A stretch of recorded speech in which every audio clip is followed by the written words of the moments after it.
It's WFUV and WFUV HD, New York. Listener-supported public media from Fordham, the Jesuit University of New York. Right here on 90.7 FM, WFUV.org, and WFUVSports.org. This is One on One, New York's longest-running sports call-in show on 90.7 FM, WFUV.org, and WFUVSports.org.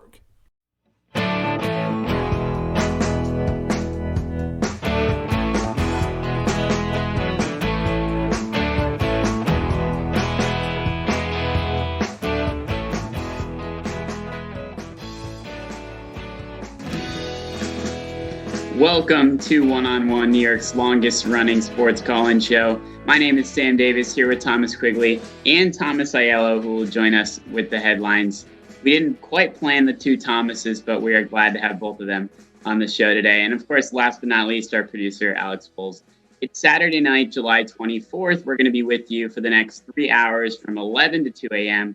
on 90.7 FM, Facebook Live, and YouTube. Quiggs, it's great to be with you. Looking forward to talking sports all night long. How you doing? I'm doing just fine, Sam, and I'm also looking forward to talking nothing but sports for the next 3 hours. Always a pleasure. So glad to be back. You just coming off a Friday night Red Sox-Yankees game, so that was obviously exciting. I'm sure the atmosphere in Fenway Park was incredible, especially for some Red Sox fans. I'm going to kind of say that quietly because of the audience here, but Red Sox fans like you and I. So a great show, like you said, end of July. It's going to be a lot of Major League Baseball on our show today, which is obviously exciting. Plenty of Olympics talk as well to get into, and maybe some NFL news, some football news as well. We're going to start, though, by bringing in our Mets beat reporter, Dylan Balsamo. He's going to talk some Mets baseball with us. The Mets are really getting on a roll lately, especially offensively, something that has been a big issue for them all year. It's been things that finally seem to be turning around for them. And then as soon as that happens and the lineup gets almost fully healthy, some of the pitching depth becomes a bigger concern. You have DeGrom on the IL now, and you have some of the other pitchers as well going down, and still waiting on Carrasco, still waiting on Syndergaard to come back. So that becomes a little bit of a concern, but this Mets team continues to win, and they continue to do so in kind of a shaky division, a division that hasn't been great all year. So, I mean, you kind of have to be confident in the Mets with what you've seen from them so far this year.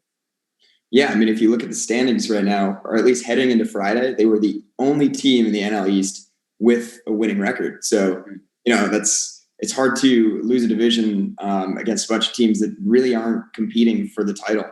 Yeah. But yes, going down the stretch, it's all going to be about pitching.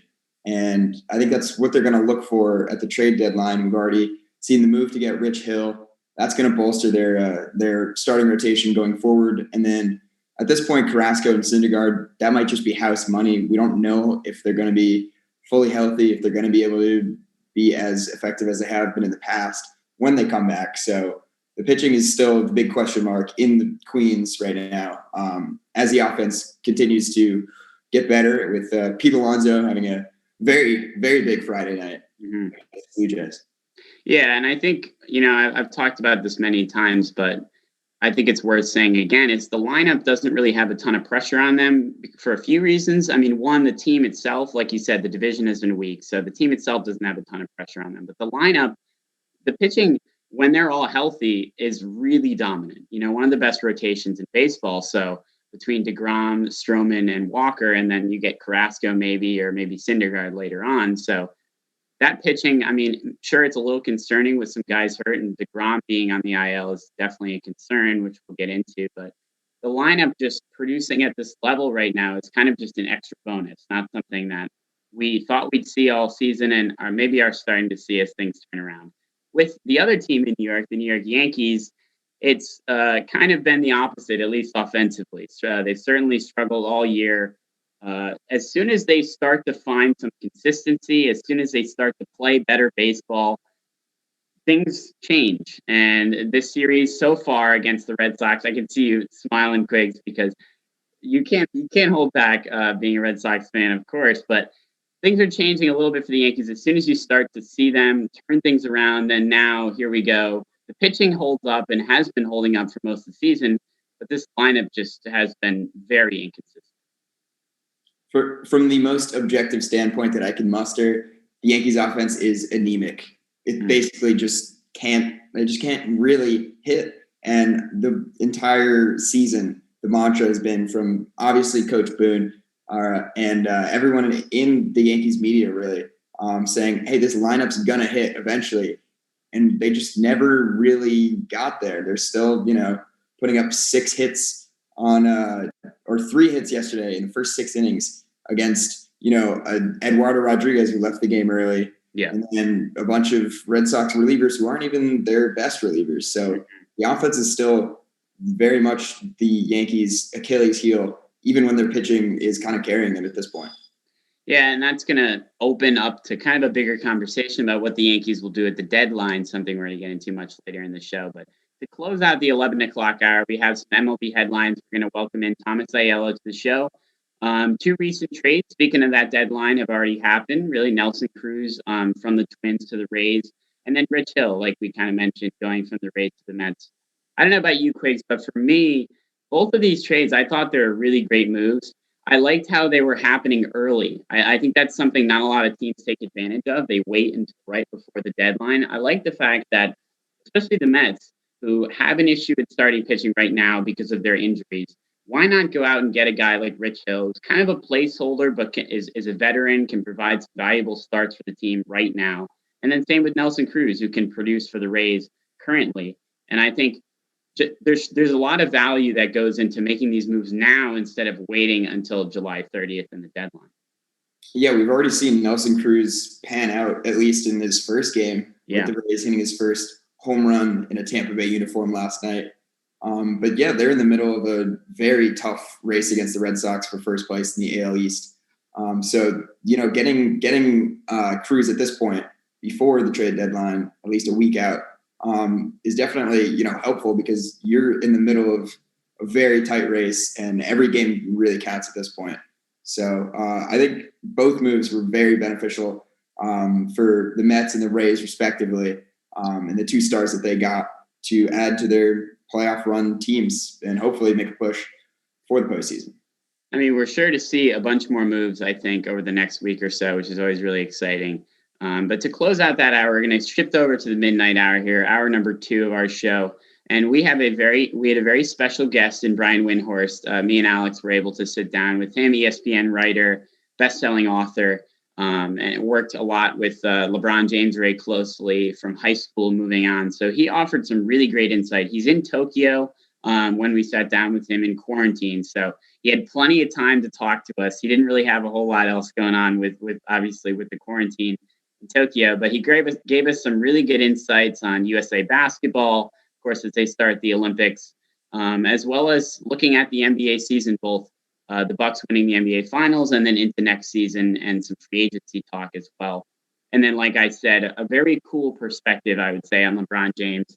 Of course, everybody wants to know more about such an incredible athlete from our time. So really interesting stuff from Windhorst, and that's going to be a great interview. And then following up from that, staying in that hour, we've got an Olympics segment because, of course, the Olympics in Tokyo have officially begun with the opening ceremony on Friday.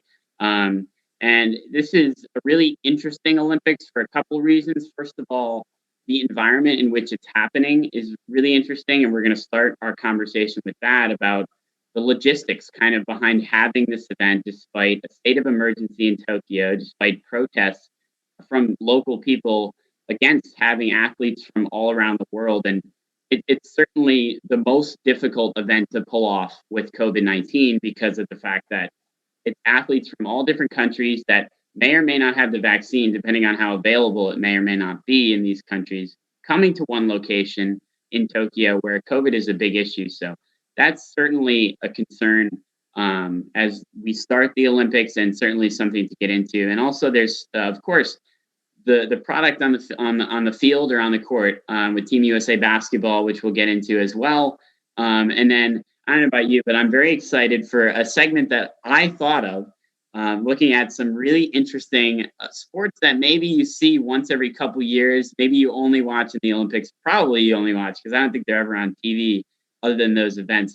But for me, that's what makes the Olympics so exciting. Yeah, it's always the obscure events that are probably the most watched at the Olympics. I mean, a lot of people tune in for basketball and soccer, but people never really watch even gymnastics, which is one of the biggest Olympic sports to watch. It's very, very rarely do you see that on TV on any major network outside of every 4 years at the Olympics. So it's definitely a very fun time to watch sports that you never really see, and you learn a lot about whether that's water polo or archery or air rifle. There's a bunch of different sports out there that are very fun to watch, especially every 4 years, where it's people training for 4 years for this very, very, very niche sport that is very entertaining on the big stage. So it'll be a lot of fun to watch. I'm not sure how many events, but there are plenty, and there's plenty of watching to be done, and I will be doing it. Don't you worry. We'll get into the big sports as well. Don't you worry. We'll talk plenty about basketball, and of course also the U.S. Women's team, which played earlier this morning. So something we'll get into as well. But leading to the final hour of our show, of course, we're going to welcome Thomas Aiello back for some NFL and football, a little college football as well. Headlines. Of course, the big news in the NFL has been the memo about vaccines and about how players and teams will be punished if they have to forfeit a game and will go as a loss, which obviously could impact playoffs down the road. This was a really difficult decision for the NFL. I really do understand the point they're coming from, of course, being encouraging the players to get vaccinated, first of all. And then also, I hate to say it, but a lot of this is also about money. You don't want games getting postponed. You don't want games getting canceled. That's going to hurt ratings, and that's going to hurt revenue. So the NFL is also a lot about making money. So and having a full season with no interruptions is the best way to do that. So, and then, we're also going to get into some interesting news on Davante Adams from the Packers and Michael Thomas. I'm sure Thomas Aiello will have some passionate opinions about Davante Adams and the state of the Packers right now. And then finally, we've got, interesting, I guess is one way to put it. I think it's stupid, but we're going to get into all that. I'll save that for that segment, of course, on college football and the Big 12 and SEC kind of shakeups in those conferences. So that'll be a nice football segment. And then our final segment of the show will be the MLB deadline. Of course, the trade deadline is July 30th. We're going to have Thomas Aiello, keep him on the show for our final segment. To me, this is a really interesting time for the New York Yankees because there's been talks of them selling, although that seems kind of unlikely due to the nature of the Yankees and the window they're in and how the Yankees are about winning playoff games. And that was the expectation going into this year. So it doesn't seem like they'll sell. But for buying, they seem to be more than one piece away. And then there's also questions of, well, if you bring a guy into this lineup, for example, that doesn't mean the other guys in the lineup who haven't produced all year are going to continue to produce. So that's the big question with the Yankees. And Quiggs, I want to get your quick opinion here about what you think the Yankees are kind of where they're at in that trade deadline talk. I know the Yankees fans don't want to hear it, but I gotta say, if I'm a Yankees fan right now, I want my team to sell because it seems like they've tried out this experiment with this young core. It really did not pan out this season, and as much as it might just be one off season, they haven't been able to really get too far in the playoffs, losing in a couple championship ALCSs against the Astros, getting stalled last year against the Rays. I think it's time that it's time to reevaluate what they have going for them. And I think that if they were to buy at the deadline, that would be a huge mistake, given where they are in the standings of this season. So it's a really tough situation to sell to a fan base, no pun intended, of selling as the Yankees organization, just because of everything surrounding what this year has been. So certainly an interesting conversation we'll have more of. And we'll also look at, the Major League Baseball as a whole and kind of the landscape of approaching the deadline, who we think could get moved, maybe even big names or under the radar guys who could be on the move come that deadline. So the deadline is an extremely exciting time, but I'm also just extremely excited for this show today. But that's going to be enough talk about the show. It's time to actually get into it here. When we come back, Dylan Balsamo, our Mets beat reporter, is going to join us for some Mets talk. This is One on One. We'll be right back after this break.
One on One has a brand new YouTube channel. Subscribe to WFUV Sports to catch our simulcast Saturday nights and get notifications so you never miss another show. Miss the show? You can find on-demand segments, interviews, and highlights every week. WFUV Sports, home to New York's longest-running sports call-in show and the flagship station of Fordham Athletics.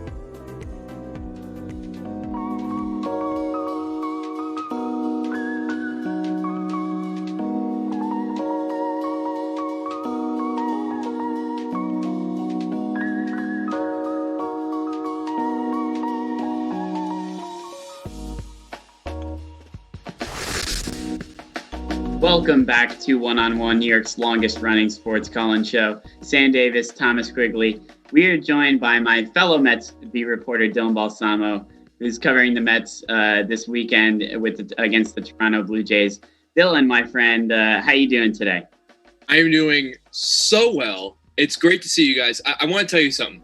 Do you ever have a moment where you sleep through your alarm, but your natural body clock saves you? That happened to me. Rarely. I remember this morning as well. It honestly feels miraculous. Yeah. It's amazing. Wonderful feeling. And I thought I would share it with you all. Well, I appreciate that. Did you get a haircut too, or was that I did actually. I got it the other day. I was filming something it was for myself. It was a little project I'm doing the other day, and I wanted to have a nice little hairdo cut for it. And also my mom told me to come. But I think it looks kind of nice. Yeah, it looks great. And Dylan, I speak for everyone here. Your energy is just incredible. Love having you on the show. And of course, your perspective on the Mets, which we want to get into here. So you're covering the team for this weekend as they take on the Toronto Blue Jays. It was a great night on Friday night. Of course, you saw Tyler McGill deal. You saw Pete Alonso hit a home run. And of course, Edwin Diaz kind of get things back with his save in their 3-0 victory. So I wanted to ask you to start this off here. We've seen the Mets offense recently start to really pick things up. And I know they only scored 3 runs on Friday night, but certainly they've looked a lot better, almost fully healthy, of course, minus just Lindor, and starting to produce. But then now the pitching depth becomes a concern. And although the pitching has been great this week, it's still a big concern with DeGrom on the IL. It's still a concern with what's happening with Carrasco and Syndergaard. Who knows when they'll be back. And the Rich Hill signing was definitely nice. But my question is, when this team kind of puts everything together and the offense produces and the pitching is fully healthy, I feel like the sky is really the limit for them. The sky really is the limit for them once they have everything there. And I think a lot of people, like myself, we were wary of what the Mets should be doing with their season, what kind of team they were going to look like, what they should be doing at the deadline, for example. Because with all these injuries, it's tough to know what kind of team you really are. And it turns out at this point, as we head towards the trade deadline, what they have is half a pitching staff. So that's a concern. But offensively, obviously, things are not really a concern at the moment. They've averaged, I think it's close to 8 runs in their last few games since the All-Star break. I feel very fortunate that I get to cover this Blue Jays series. I went into it saying, like, oh my goodness, I get to see Vlad Guerrero Jr. play. I get to see Dante Bichette play. I get to see a Biggio play. This is going to be crazy. And from last night, you never would have known that. But so that's good. Tyler McGill has really stepped into his role on this team. But the trade deadline's coming up. I think to bolster this pitching staff, just to prepare yourself for the inevitable possibility that either Carlos Carrasco or Syndergaard isn't coming back for this year, or at least not in the full form you want him to be, a move is probably going to be necessary.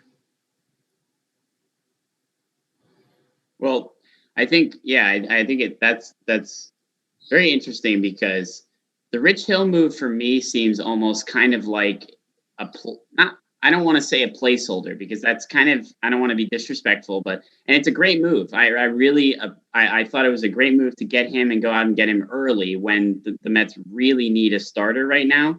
But for me, I agree with you. I think in terms of their pitching depth, in terms of, you don't know what Carrasco is going to be because you haven't seen him in a Mets uniform pitching as a starter. And then you don't know what Syndergaard is going to be because he had a setback and it's going to be a late start for him. And then the DeGrom, I mean, you almost have to think, you have to plan for the worst with this pitching staff in general, because you don't know what's going to happen and you need that depth come playoff time. But I think the offense just producing has been so refreshing, because for me, I seeing them slump, seeing them go through the issues they've gone through, I knew it really wasn't going to last, just because they weren't fully healthy. They were kind of feeling their way out. Citi Field is definitely a pitcher's ballpark, and it was early in the year. The ball wasn't flying. All sorts of little things that might play into that. Who knows how big of a deal it was. And then getting these guys back from injury, it's hard to expect them to just jump right in and produce immediately. So you had to think it was going to take a little while for Conforto, for McNeil, for even Alonso, in coming back and being able to produce right away. And it now seems like they're coming into their own, especially McNeil's a guy that's started to play better lately. Alonso's been hitting home runs, which has been very nice and very, very nice to hear. And JD Davis, that's another guy that I think is really valuable for this team, and makes me push back a little on the talks of Chris Bryant or Josh Donaldson, because JD Davis, not an equal comparison, but certainly a guy that can hit and produce for this lineup and is well needed for this lineup. So I think that's the biggest reassuring thing for me, is this lineup, no matter what they do, it's almost like an added bonus, because the pitching is obviously the strongest part of this team. But if the lineup can produce like they are right now, I don't know. I think things look really good for the Mets. Really, offensively, this is the kind of team that you really only need to score average maybe 3.5 runs a game, and your pitching staff can get you the rest of the way there with the way they've been going. You have your worries about the bullpen, just because they, especially in the last week before, Marcus Stroman's strong start on Wednesday and Tyler McGill doing the job on Friday, they can be very heavily taxed. And I think that just comes from the nature of this bullpen right now. It's a lot of right-handers. This Aaron Loop is really the only lefty out in that pen. You got McGill on the starting staff, and of course you got Peterson and Lucchesi when they were healthy, but also on the starting staff. But when Aaron Loop is your only lefty, and when he isn't available, you're only working with righties. You have to mix and match like crazy, and it just can't work like that. So to your point about someone like Rich Hill being a placeholder, it might be tough to say, but I get where you're coming from, and I agree. Yeah. And, I didn't want to, because I really did like the move, so that was a tough word. It's a tough way to put it, but I just mean he's not that guy that everyone thought would really lead a rotation or be up there, even like a 2 or 3. And you know what? This team, from the staff to the bench down the first base line, is filled with role players and really good role players, and they've really carried the Mets through this point. Because when you think about it, this was not supposed to be the year that the Mets were supposed to compete for a pennant. They were supposed to be good, but not division contending good. This was the Atlanta Braves division to lose. And of course, we all know how that has worked out for them for 1,000 different reasons. But, when it comes to this Mets team, they have overperformed. And I think when we realize the sky's the limit for them, we kind of make that the maximum. We tend to judge them by that perspective, but we really can't. Mm-hmm. You look at a team like when you got Kevin Pillar, who's doing the job that he does, and Jonathan VR, and JD Davis kind of switching things up with VR, and Luis Guillorme, and the fact that they're able to shift things around as they please. That's not typical of a pennant team, but it is typical of a team that is darn good and has recruited themselves very well and has made themselves a spot in the National League to compete, and they can build upon in further years. But you mentioned something about the possible Chris Bryant trade earlier. Not only does it not really make sense, but it's been talked about for like 2 or 3 years now. Yeah. I just don't buy it at this point. Yeah. Well, go ahead, Tom. I just wanted to address something that Dylan said about the Mets basically being a lineup full of role players. That's kind of what baseball teams are made of. This isn't the NBA. It's not the NFL where you have, maybe 2 or 3 stars that carry your team to the championship. In the MLB, you need a lineup full of people who can hit and a pitching staff full of people who can keep runs off the board. So when it comes to Rich Hill as not being that guy, he's not that guy. He's not a 1 or 2 starter. But as a 4th guy in a playoff rotation, say DeGrom comes back fully healthy, that's not a bad look for a Mets starting rotation with Taijuan Walker and Stroman as well. So I don't think that Rich Hill really necessarily needs to be that guy. I think that he's going to make a very good addition to this Mets team, especially because they didn't really give much up for him. Also, Tyler McGill, he's really, really heating up. I mean, he's gotten 6 innings in those last 2 starts. He's scoreless. Didn't get a win the last time because they ended up losing to the Pirates. Gets his first MLB win last night. I mean, obviously it's really early on in his career and in the season, but based on what he's done so far, he's only allowed 23 hits and 7 runs in 30 innings. Maybe he could be a role player in that pitching rotation in the playoffs come postseason time. So if I'm the Mets right now, obviously you have to address the pitching situation because there are so many question marks with all the guys in the IL. But if, all going well, this is a very, very good-looking pitching staff going into a postseason with DeGrom back and maybe with the added bonuses of Carrasco or Syndergaard maybe being able to come back and pitch to their full capacity. But I wouldn't be too worried if I was a Mets fan right now, given that the division that you're in and the way that the offense is really starting to pick up. Yeah, sorry, Dylan. I just wanted to jump in there real quick and say, that's a great point, is the worry surrounding this team, even with all of the injuries that were going on. Sure, it was relatively high, and we're still talking about injuries here in the IL, for the pitching staff. But the worry isn't very high just because of the fact that this division has been weak and haven't really presented any pressure to the Mets. And that's a good thing right now, but I don't know if that's I know it's been a while, but I don't know if that's gonna be the trend for all year. Is it? Well, the point I was just about to make is that this team seems to really feed off the pressure. You look at the worst games that they have had this year. They were that series in Pittsburgh. They were the second in that series in Cincinnati against the Reds. These are teams they should be blown out of the water. And then here they are shutting down possibly the best offense in baseball with the Blue Jays. They're competing with the Padres. They're competing with the Brewers. They feed off that pressure being high. That's when when the heat is up, this Mets team really comes to play. They know how to do it. Now that is a tad concerning because you still shouldn't be losing those games to the Pirates. You really shouldn't be. To have basically split a 7-game set with the Pirates is incredibly concerning and disheartening. Well, we talked about that, Dylan, though. We said, I think we talked about it on Nosebleeds. We talked about how we expected kind of at least that second series against the Pirates to just be bad because this team just plays really well when they're up against strong opponents like the Padres you mentioned. Right now with the Blue Jays, but then they play the Pirates and they look like a terrible baseball team, which is, I think, a perfect example of how you can't overreact for one series in a long season. I think they play to their opponent's level really well, which, in some ways can really help you. It's something I think really good hockey teams tend to do. But when you go down to the level of the Pirates, they have more experience down at that level. So they're going to be able to pull that one out. So if you're the Mets, in some ways, you kind of just have to, treat every team like they're the Blue Jays. It feels like sometimes they're not really doing that, but you got to do that. Well, and the good news is too, I mean, come playoff time, if they're there, they're playing all good teams. So hopefully they continue to kind of play to that level, and hopefully we have playoff baseball at Citi Field for the Mets. But things are looking great right now, Dylan. Enjoy the weekend series against the Toronto Blue Jays. Thank you so much for taking the time to be with us today. I certainly will. Thanks for having me, guys. Thanks so much.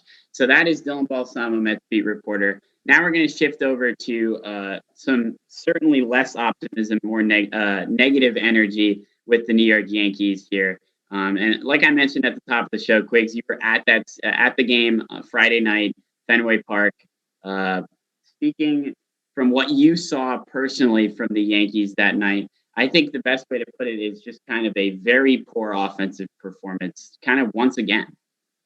Yeah, they came out really flat, and they got a really lucky break early in the game with Eduardo Rodriguez exiting in the second inning with migraine symptoms. He was hunched over in the second inning. No one really knew what was happening until they showed it on the big board maybe 3 innings later that he had left because of a migraine. But you get a very capable starter out early in the game, and they bring in Phillips Valdez, who's, if you're a Red Sox fan, he's not the guy. I think he just got called up. Right? I think with an injury, he just got called up very recently. Yeah. I think, right? Yeah. So. Yeah, and he's just not been a go-to guy. So that's a pitcher that you want to attack if you're the Yankees. And they just weren't able to do that. I think they only got a single hit off of him, and then Yaxel Rios takes over in the fourth and fifth and sixth inning, and he holds them to no hits at all. So they really weren't able to get the bats going at all, despite facing a lot better or easier to hit pitching than they thought they were going into the game. So it was a really poor showing for the offense for the Yankees last night. Yeah, switching to sort of the pitching, at least from that perspective, it's been pretty good lately for the Yankees. Garrett Cole wasn't great on Friday night, but he was decent. He certainly gave his team a good chance to win that game, giving up only, I think, 3 runs. And him, Montgomery, and Taillon, kind of an unassuming and unlikely 3 there, but guys that, well, other than Garrett Cole, I guess Montgomery and Taillon, especially Taillon, they've really produced pretty well lately for the top of this Yankees rotation, and done everything they could for the most part to put this Yankees team in position to win. And before this Red Sox series, if things went different the last couple nights, we'd be talking about how the Yankees are getting really hot, because they've been playing they were playing good baseball against the Phillies, against the Red Sox last weekend, and then also before the All-Star break, of course, against Houston and Seattle. They were playing very good baseball. Things seemed to be turning around. It was the young energy from guys like Greg Allen that was just providing a spark for this Yankees team. It seemed like if they were to get on a run there and be consistent, which is something I've talked about all year, if they can be consistent and play better baseball night in and night out and win series, all of a sudden you could have looked up and saw the division lead, or at least the wild card lead, start to shrink and things get a little closer. But then it's 2 steps forward and a step backwards, like we've seen this weekend against the Red Sox again, who I think the Red Sox, at least at Fenway this weekend, are showing that their lineup is much better, which is tough to compete against because the Red Sox have a tremendous lineup. But even so, the Yankees, pitching is doing what they can and really providing good starts for their team without Kluber, without Severino, which we thought all year the Yankees pitching staff would be the weakest part of the team, but it's turned out it's really not. It's this lineup that, I don't know. We're going to talk about the trade deadline later. I don't know if one bat helps this lineup too much. And I know we have to preface by saying Aaron Judge is not playing right now. Gio Urshela is not playing right now. Luke Voigt's not playing right now. But with those guys in the lineup all year, they really haven't produced too much. They've been okay. They haven't been great, and the team has continued to be inconsistent 500 baseball. So are those guys really going to make the difference here where they're going to be able to kind of at least try and turn things around for this lineup? I'm becoming very pessimistic at that thought. Yeah, I'm very skeptical that the Yankees will ever really turn around this offensive slump that they've been going through all season. Obviously, Aaron Judge has been having the best season out of anyone in the lineup, and they're definitely missing him right now. But I don't think that his bat in the lineup last night even would have made much of a difference in a game that you lost 6-2. And it really has been the pitching that's kind of propped up the Yankees during their elevated play, even recently, because the offense just has not really shown up. So I even thought that Garrett Cole was really dealing last night. He had 9 strikeouts through 5 innings. And up until that 4th inning, he didn't let in a run. But he ran out the pitch count early. He got a little tired at the end, gave up a couple big hits. But it's completely on the offense. And the issue with the Yankees this year is just it's the consistency. They have put on they've had a few stretches where they show a bit of brilliance, and you're like, hey, maybe the Yankees are finally turning around. And then it happens so much. It's been that same conversation so many times. One of these series once again where they just have an absolutely debilitating loss on Thursday night, which they gave up 2 runs in the bottom of the 9th to tie it.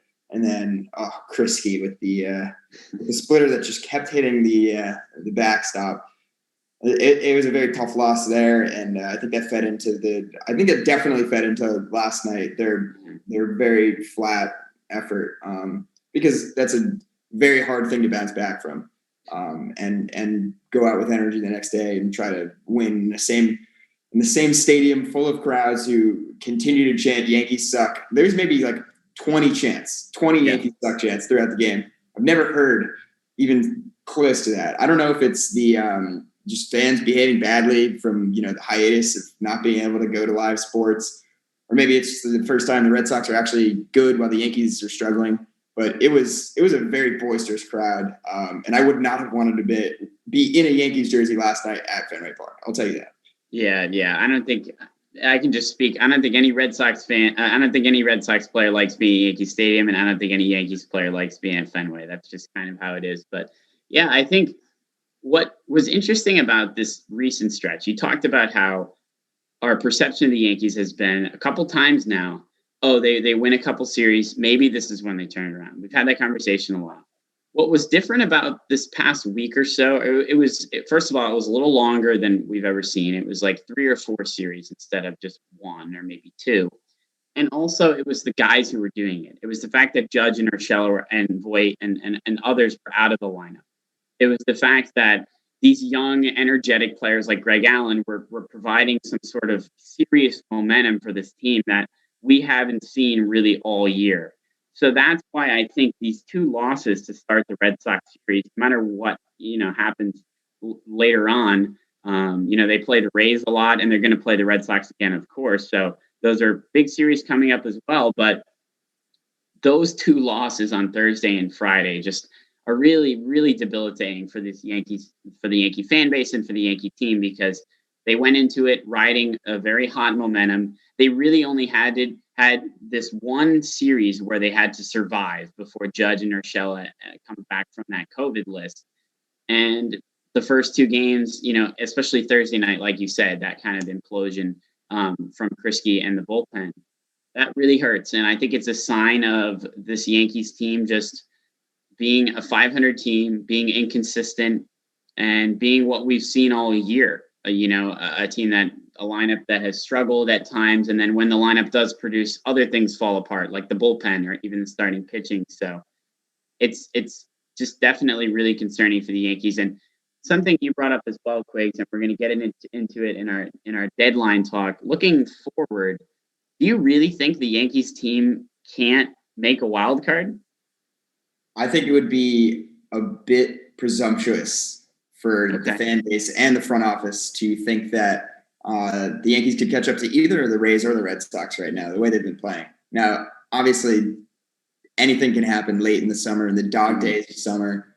August is usually a tough month for any team that's doing well because, you get tired, you get a little bit exhausted from playing 100 games already, and you start maybe, not showing up as ready to play as some other teams that are much hungrier and looking to get back into a division race. So I wouldn't say that the Yankees season is completely lost yet, but to be realistic, at this point with the trade deadline coming up in a week, it's time to start thinking about the future, maybe starting to rule out some options that aren't necessarily likely to come to fruition, like maybe a Yankees playoff berth. Now, obviously, maybe the Yankees take the next 2 games from the Red Sox. Maybe they continue on this stretch of playing well while missing some key members. Obviously, the replaced Mets earlier this season had a bit of a run like that, and I think that it really helped them a lot with just the momentum that they've garnered from being able to overcome such a tumultuous time with a roster that was just switching day in and day out. So we don't really know what will happen, but as it stands right now, I don't think that the Yankees have much of a chance, if any, to make a playoff run at this point. I think I'm not going to rule. I'm very close to completely ruling out the division. I think the division is going to be really tough because you're going to have to catch 2 teams. Even if the Red Sox, let's say something happens and they don't play as well, you're still going to have to catch the Rays, who are also a very good team. So for me, the fact that there are 2 teams at the top ducking things out in the division makes it almost impossible, I feel like, for the New York Yankees to catch the division. But for the wild card, I'm not ready to rule that out just because we've talked about it. We know the potential. We know how good the lineup can be. They haven't shown it all year. So that gives me no reason to expect it to happen at this point, but it certainly could. And it's not something we could rule out because I know it would be tough to catch the Rays or Red Sox, but the Athletics are there and they're a good team as well. Another team that's going to be tough to catch, but seems like a team that's maybe more likely for them to overcome it. And right now, I looked at the wild card standings this morning, and the Seattle Mariners are above the New York Yankees in the wild card. And that's just like, holy cow. Like, okay, this team it's no longer like they have been playing well, but they're going to get better. They're not. They're like, look at the record. Look at where we are. It's the end of July. This is it. You got to get going here at some point. And that kind of faith in them to come back in that wild card chase seems to be diminishing to near zero. So I think that's going to do it for our baseball talk here. We're going to take a break, at least for our talk on the Mets and Yankees. We've got more baseball, though, on the other side of this break. Thomas Aiello will join us for some MLB headlines. Stay right here. This is One-on-One. We're going to be back after this short break.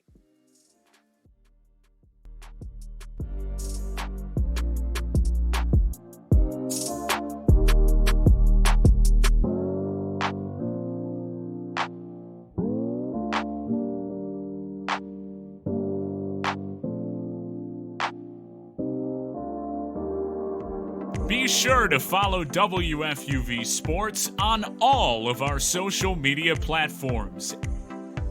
At WFUV Sports on Twitter, at WFUV_sports on Instagram, and WFUV Sports on Facebook and YouTube. WFUV Sports, home to New York's longest-running sports call-in show and the flagship station of Fordham Athletics.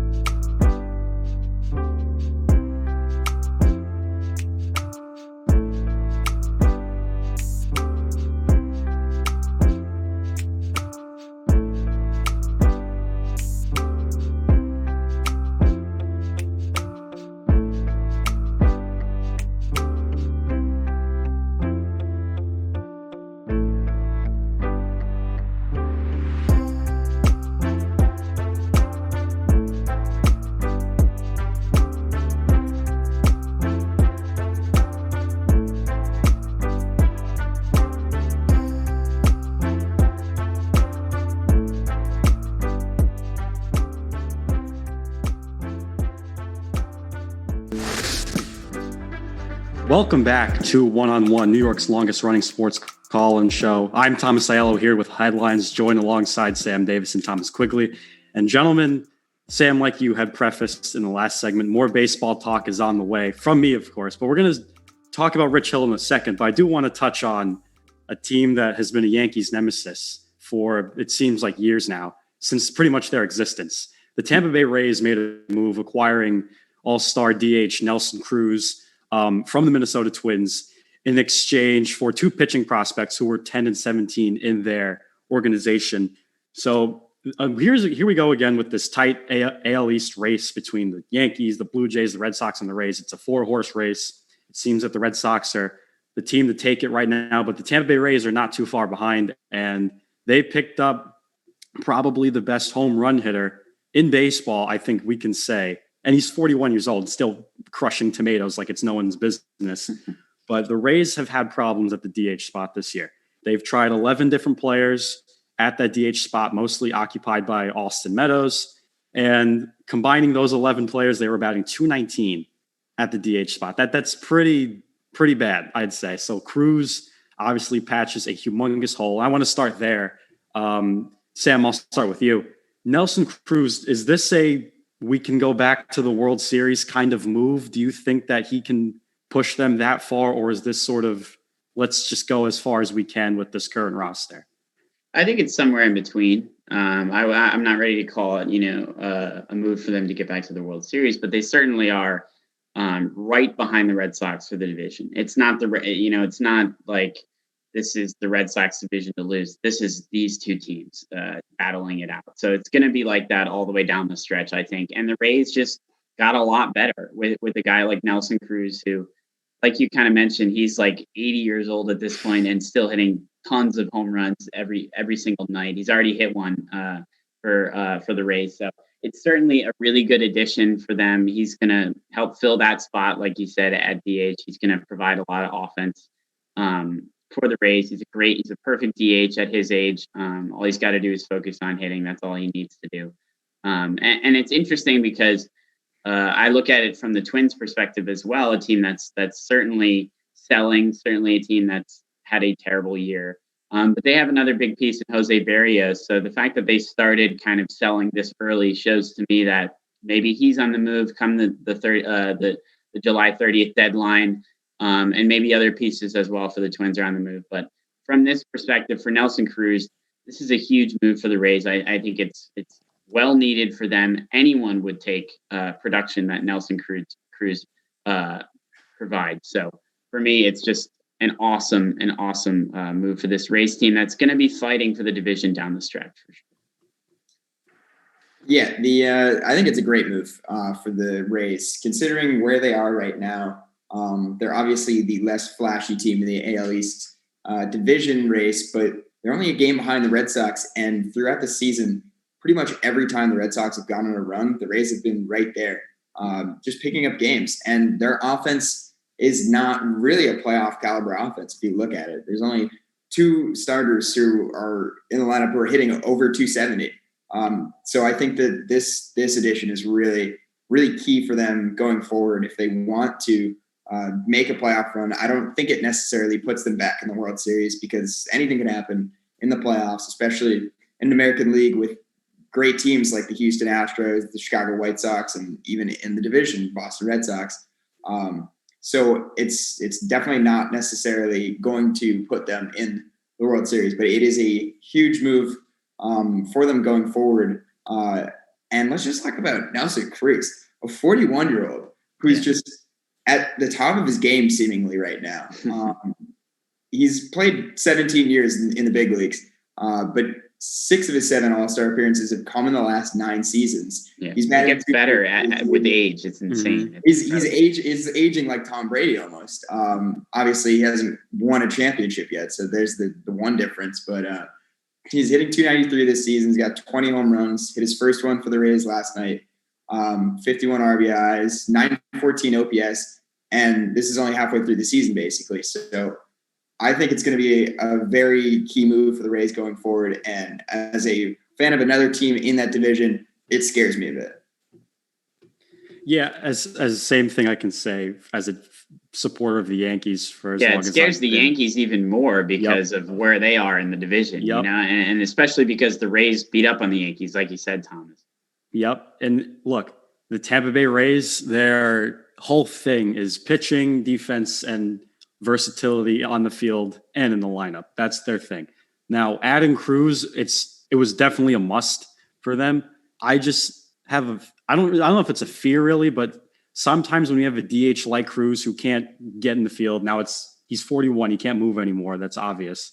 But it maybe takes away a little bit of versatility. Now, granted, I don't think that's going to matter as much for the Rays because they just needed a DH that badly.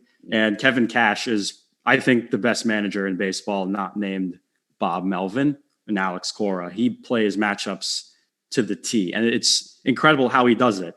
But I think he's going to find a way to not have everything landlocked like how the Yankees have with Stanton, where he's landlocked to that DH, and it kind of messes up that whole fielding thing. I think Kevin Cash is going to find a way to get around this. I thought this was a fantastic move. I think they're going to make one more move, though, because what they established is two things. Number one is that their GM maximizes the most out of his trades and gets a ton of assets in return to make moves like this. And B, the trade market's going to be pretty expensive. If you want a player like Nelson Cruz or, like Sam, you said, Jose Barrios, Josh Donaldson, Max Scherzer's out there, maybe Jose Ramirez, as we'll get to later, but it's going to be expensive and you got to pile up those assets. And you both can attest as fans of the Red Sox, and I feel a little outnumbered here today, that they have enough stuff to go out and make more moves. And that's going to be the theme of this trade deadline, just in general, right?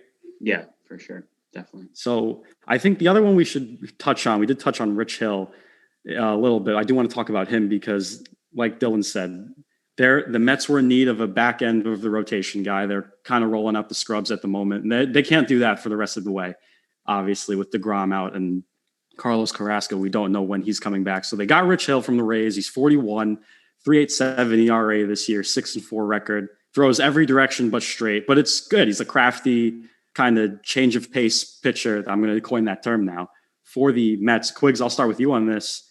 How much better do you think this can make the Mets with the subpar at best offense? Like, do you think this raises their floor? Does it raise the ceiling as well? Or is it kind of in the middle sort of thing?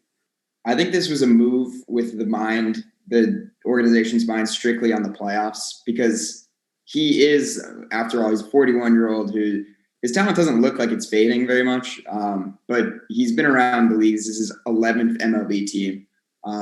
And he's shown that he's a very good, reliable pitcher, especially in the playoffs.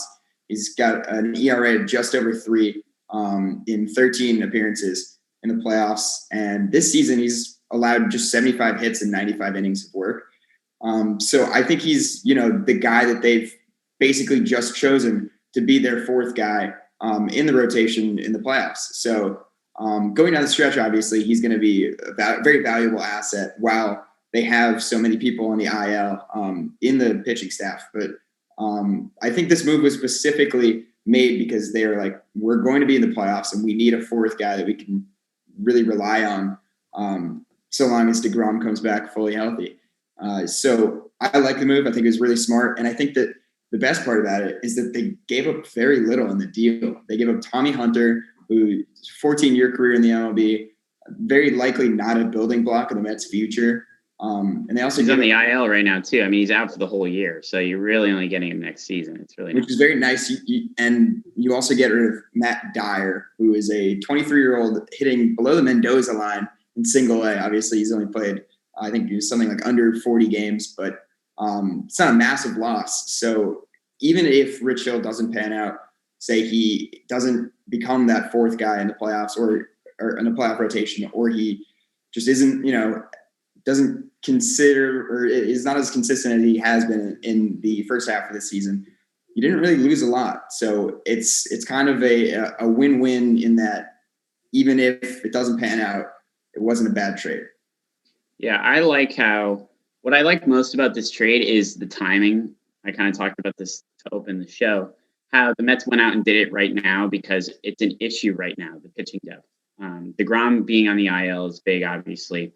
But then also Carrasco, who may be back soon, who knows how well he's going to pitch when he is back. And then Syndergaard is more down the road. So guys are going to come back. And if that does happen and Carrasco pitches well, he slides into that number 4 spot. Rich Hill's maybe a 5th. And then, maybe David Peterson kind of goes to the bullpen, or maybe even Rich Hill can go to the bullpen come playoff time. But right now you need him, like you said, Quigs, to be kind of that even number 3 right now with DeGrom out behind Walker and Stroman, and then kind of slide to that number 4 spot, assuming DeGrom gets back nice and healthy.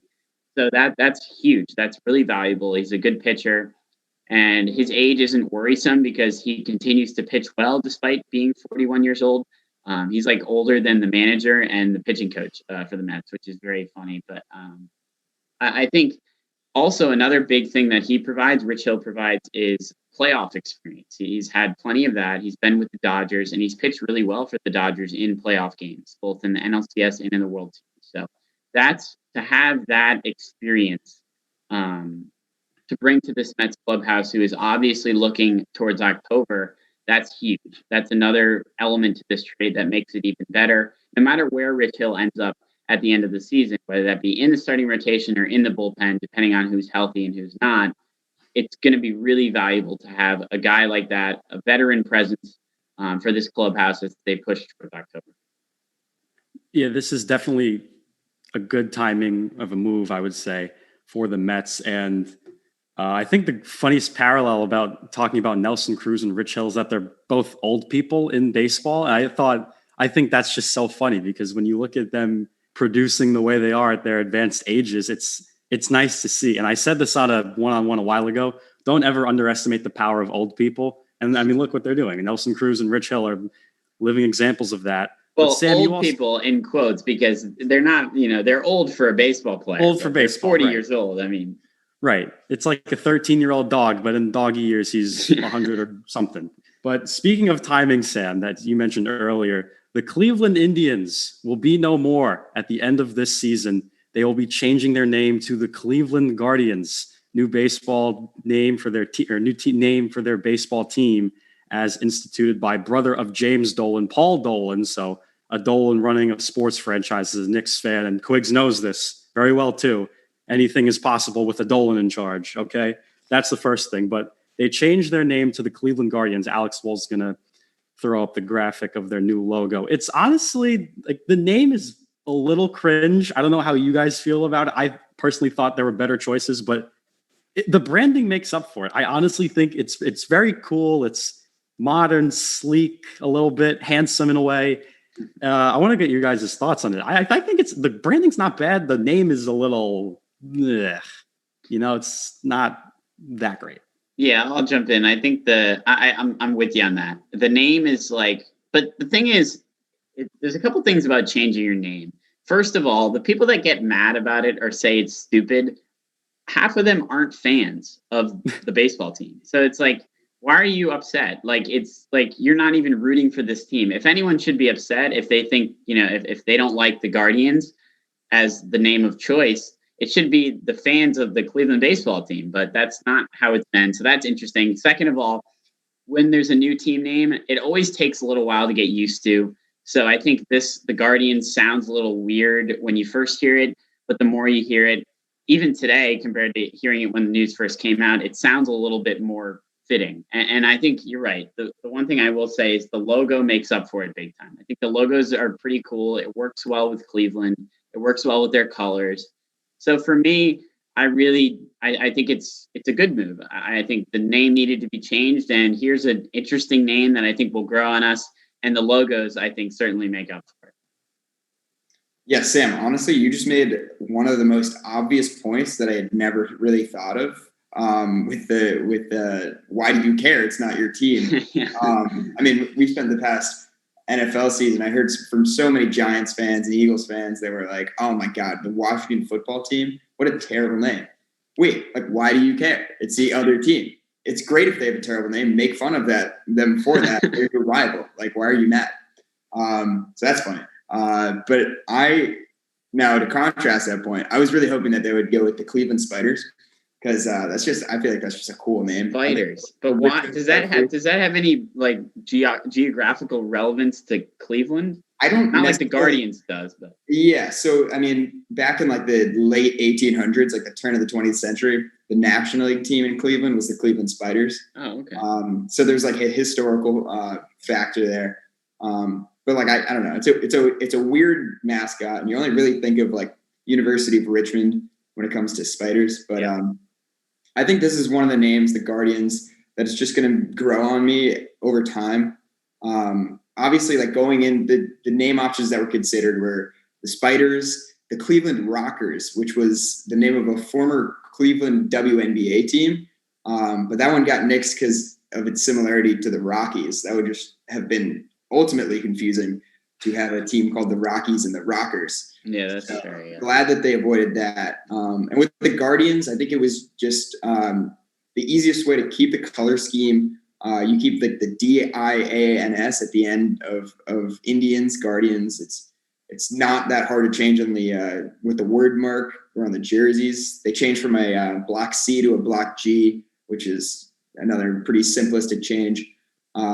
And I guess they only had to take the Guardians from the XFL team. This is really the only other pro sports team with the Guardians, and they've only played one season. They didn't play last season, so I think that it's an all right name. It'll grow on me over time. I like how it has a nod to the Guardians of Traffic statues in the Hope Memorial Bridge in Cleveland, right next to Progressive Field. And they said, I was reading an article about it, and when they were like trying to get fans' opinions on what they should name the team, they asked, they kind of polled the fans and asked what words really are evoked when they think of Cleveland. And some of them were things like loyalty, pride, and resilience. And they equated that to Cleveland fans just being really protective of their city. So Guardians worked there too.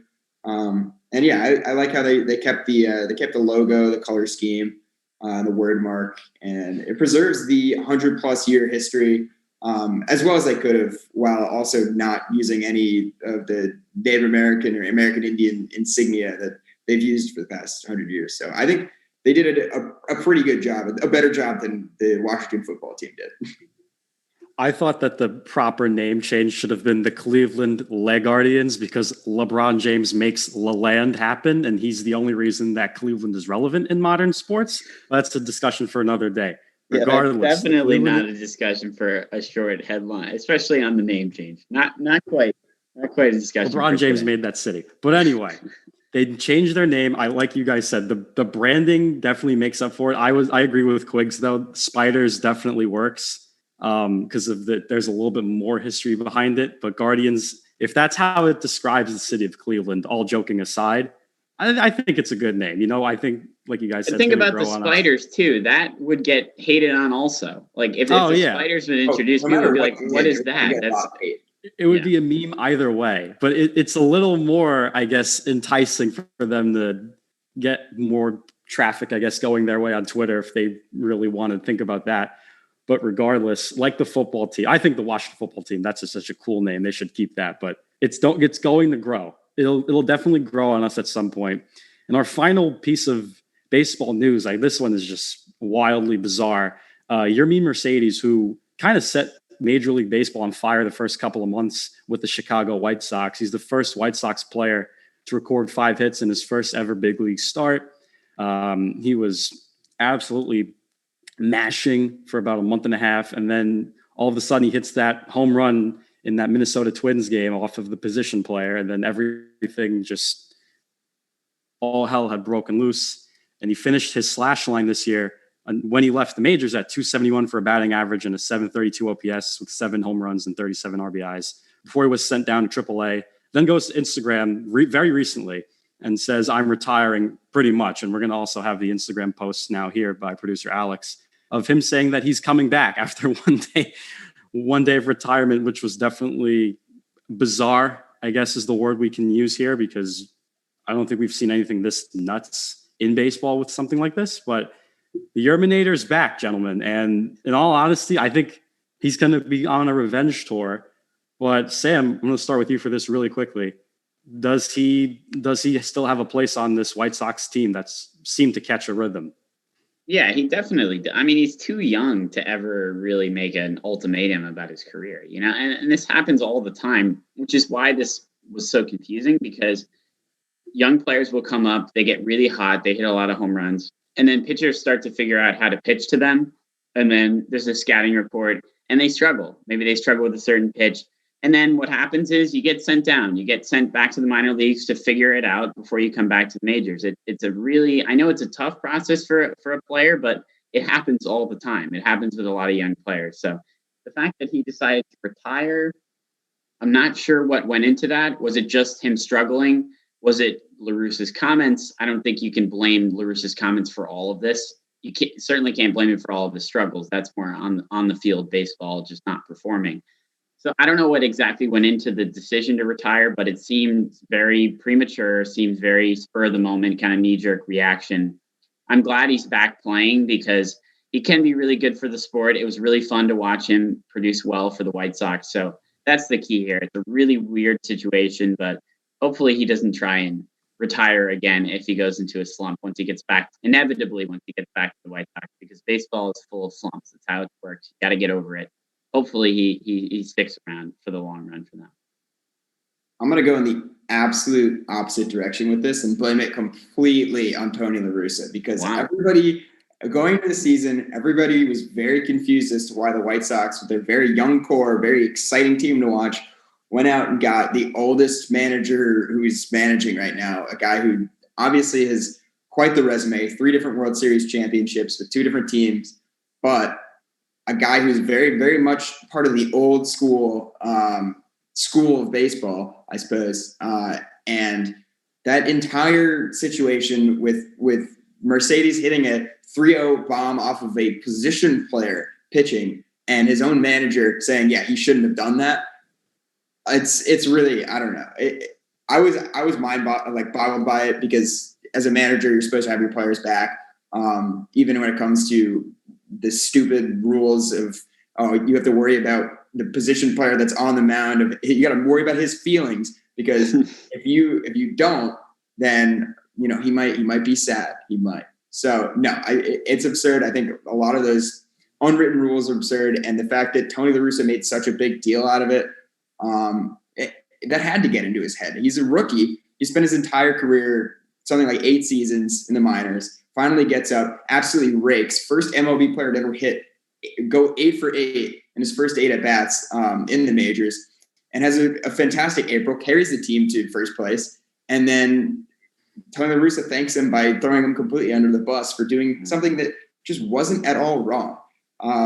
So I think that has a lot to do, that really will get into your head as a player when your manager just completely tosses you to the side of the road saying, we don't like what he did. We don't have his back. But obviously it's not completely on Tony La Russa's shoulders, because that's just not how these things work. But I definitely think that he could have handled that better. I also wonder, because in the post-game interview, I believe on Wednesday night, La Russa was asked about Mercedes' retirement on Instagram, and he said that he would make sure that he went to talk to him. I wonder if that conversation happened, and I wonder if that's why Mercedes the very next day decided to come out of his 24-hour retirement and say that he's back. So I do wonder about that. I feel like it probably didn't happen because it's a very quick turnaround, but that's one of the things that I'm very curious about. I think you both make salient points, with La Russa being a little bit more of a boomer and Sam, yours was a little bit more of the knee-jerk reaction. I think it's a combo of both, but I think the real problem is La Russa sticking to the principle of the unwritten rules in baseball. And while, yes, there is a certain respect for the game, and you should have certain gamesmanship for, your opponent, regardless how much you might hate them. You should always, at the end of the day, it's a game and you got to respect that. But some of them, like swinging at the 3-0 pitch, I mean, Tatis has put that to shame. Mercedes just kind of lets it fly, because like you guys said, he was with 6 or 7 different teams in their minor league systems. He was playing in Mexico, I think, at one point, and then the DR for a bit. He was getting cut, he was signed, cut again. So he was just all over the place. I think he was doing this to just keep his job. And there's nothing wrong with that. You're trying to cover your own behind. And sure, it might upset Tony La Russa because it's just him, and he does have a right and a place for who he is to say what he did. But for him, if, like you said, Quiggs, if he did come full circle, talk to Mercedes about it, and if that really just lights him up again, then so be it. And I think at the end of the day, it's a business, but you have to find the best talent. Mercedes's bat is really a good one, and you should hold on to that, in my opinion. Yeah, I think certainly I wasn't trying to say that La Russa's comments were, I thought they were good, because certainly it was terrible to throw his player under the bus, and I'm not in on those unwritten rules. I don't think many people are nowadays with what Tatis is doing, and then maybe Mercedes kind of started that conversation at least. But I think that's going to do our MLB headline segment. We're going to be done with that. Aiello, you will be back, so don't worry, stick around. We're going to take a break though, and we're going to move into hour number 2, approach midnight here now, Sunday, July 25th. On the other side of our break, Alex and I sit down with Brian Windhorst, writer for ESPN on Olympic basketball, looking into the NBA offseason, even looking at LeBron James, a player he's covered his whole career. An amazing interview, great perspective on the Tokyo Olympics as well. Don't miss it. Stick around. You are listening to One on One.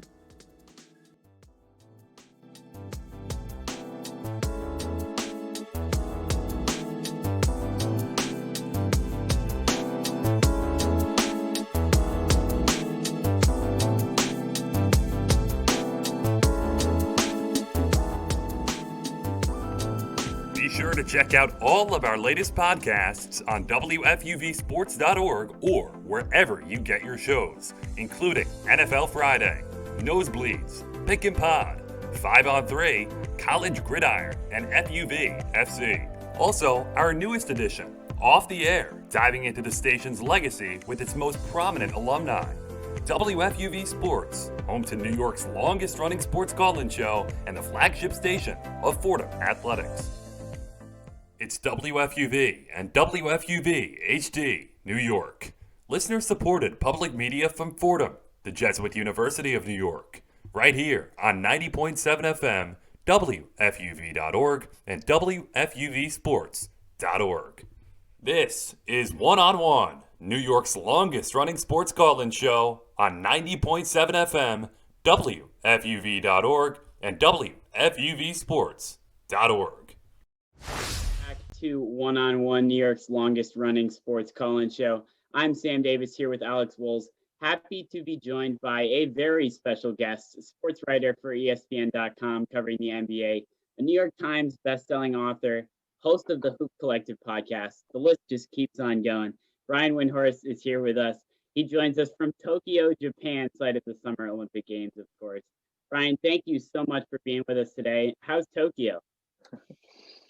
You know, it's kind of a bizarre situation. I'm in Japan, but not really in Japan because I'm in quarantine right now. And even when I'm cleared of quarantine, I'm going to kind of be quasi in quarantine. I'm allowed to go to the hotel, the basketball arena, or the golf course. I'm going to cover the golf and little studio that we have here.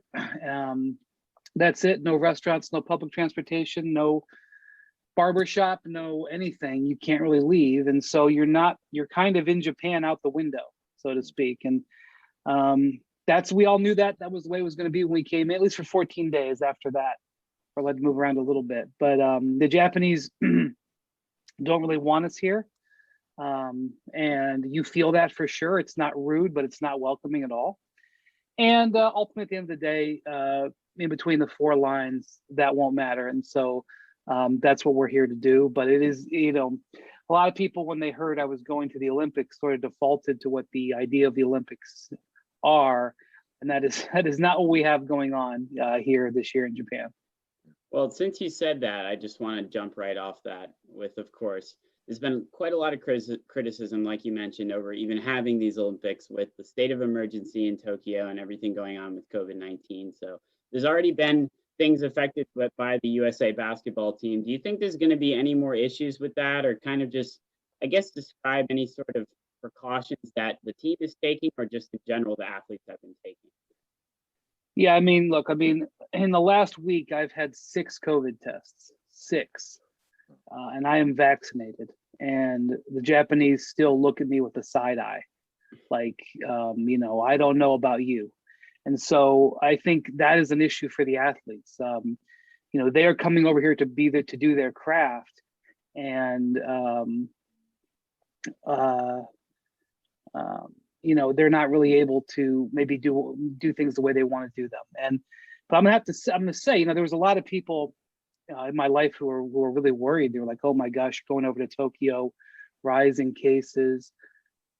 Guys, this is not, perspective is needed. There is what is going on in Las Vegas, which is where I was for the 10 days prior to this, is way more out of control than what's happening in Las Vegas, or than what's happening in Tokyo. People are like, "Oh my gosh, the case counts in Tokyo are going up." Well, the case counts aren't going up like they are in my home where I live in Omaha, Nebraska, by percentage. I'll tell you that. So I think it's very much like, we don't have the ability to make any predictions, and that there is going to be people in the in the Olympics who test positive and are knocked out, and maybe there'll be high profile athletes, maybe there'll be sort of athletes we'll never hear about again. The Czech Republic had an outbreak amongst their delegation, and they've had a number of athletes, no athletes you will ever remember unless you're from the Czech Republic. That's going to happen. But I do think, like the Orlando bubble last year, when people got there, there was a number of positive tests. And then once the bubble was established, it pretty much stayed tight. I don't think it'll be the same here because the bubble isn't as perfect, but I do think that this will work. I think the concept is a good concept and a proven concept. So thank you for sharing a lot of that stuff about the logistics, because I think it's all really interesting. And something that you mentioned previously that I thought was interesting as well was about how none of that kind of affects what's going on, between those 4 lines. And you talk about Team USA and kind of the struggles that they dealt with before with the exhibition losses, and now coming in with all of this, outside noise, still trying to get that gold done, of getting that gold medal. How would you describe kind of what you've seen as the team mindset as they head on this quest here to get that gold with everything going on? Well, their situation is preposterous. I mean, they have 12 guys, and they lost 2 of them before they even left, and then another 2 were in contact tracing. So they had 8 guys fly over, and 3 were in the finals too. So by the end of it, they had 8 players on their plane over here. They had 6 practices, and one of the reasons that Team USA got in trouble in the early 2000s was because they had no cohesion, no way to get year over year. So one of the things that they did was they said, we're going to have a program where the players get together every single summer, or at least 3 out of 4 summers, even if it's just for a week, where we have some cohesion and we remind you, what international basketball is. And the 2008 team, for example, that the Redeem team, they were together for the most part, the same team in 2006 summer, 2007 summer, 2008 summer. The 2012 team in 2010, they won, most of those guys won the world championships in Turkey. And the process was going on. In 2018, Greg Popovich's first summer in charge, they had a week-long training camp in Las Vegas. 2019, they had the World Cup. But then 2020 happened, and that World Cup team was so devoid of stars that really there hasn't been a true Team USA since 2016. So we've done 5 years without it. So if these guys had played together, or at least 7 or 8 of them had played together in 2019 and 20, it wouldn't be that big of a deal. But these guys just have no history to fall back on, and so their margin for error is going to be smaller than other teams, and so that's going to be a real issue. But as I point that out, I have to say they are far and away the most talented team here, and I think for a lot of people, they're looking at this Olympics like, what is this Olympics going to be like? Is the story of this Olympics the empty stadiums? Is the story of this Olympics who tests positive, who's not going to win, who gets knocked out? For the U.S. basketball team, the story is the same. You are expected to win. And even with the challenges that they've had, they will have all 12 players, supposedly. Some of the guys aren't here yet, but they're supposed to be. And they're going to be healthy, and the expectation is that they're going to win. And I think that's a fair expectation. You mentioned, just like you said, the expectations are to win and to win gold, really, for Team USA. And that's kind of why the first two exhibition games and those losses to Nigeria and Australia came as a big shock, at least to American fans watching. Kind of what happened in those games, and do you think any of that will roll over into the regular Olympic games as they start regular play? Yeah, so against Nigeria, they just had, and really Australia too, but against Nigeria especially, you could just tell they had no rhythm. They really just didn't know where to go on offense. And these guys are all great players. And so when they don't know what to do offensively, they tend to just stop playing team basketball and play one-on-one basketball. I mean, this is something that they've done their whole lives probably. That's what happened in that game. And they were just not able to keep up with the Nigerians scoring because the Nigerians have good athletes. And I have to say, I'm feeling my age a little bit here because I first started covering Team USA 15 years ago here in Tokyo. And so I covered the game that they played against Greece, which Mike Krzyzewski was 75-1 as a Team USA coach. That loss was against Greece. I was at the game. I was also with them in China in 2019 when they finished 7th and lost 2 games. And so I was there for the 2 games in Las Vegas. So I've seen them lose 5. They've lost 6 times or something like that in 15 years. I've been at 5 of them. Wow. I can tell you all 5 of those losses that I was at, they probably win if it's a 48-minute game. People focus on the difference between Olympics and or international basketball and NBA basketball, and the first thing they say is, well, you're allowed to knock the ball off the rim. There's no defensive 3 seconds. There's a lot of zone. The officials let teams get away with murder, etc. That's all true, but the real big difference is the 40-minute game.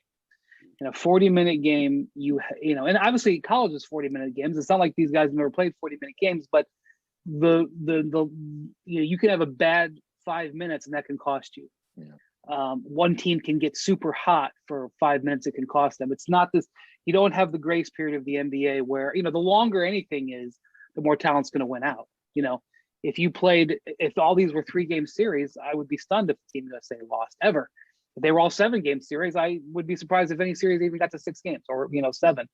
And so you play a 58-minute game, they're going to win easily. You play a 16-minute game, they're going to have more trouble. So the 40-minute game is a massive difference. And in both the games that they played against Australia and Nigeria, if it's 48 minutes, they win. But 40 minutes, they didn't. And also their size, their lack of size. They really went for a team that was big on shooting and versatility. In China 2 years ago, they were afraid of Nikola Jokic and the Serbians. I'm not afraid. They were preparing for Nikola Jokic and the Serbians.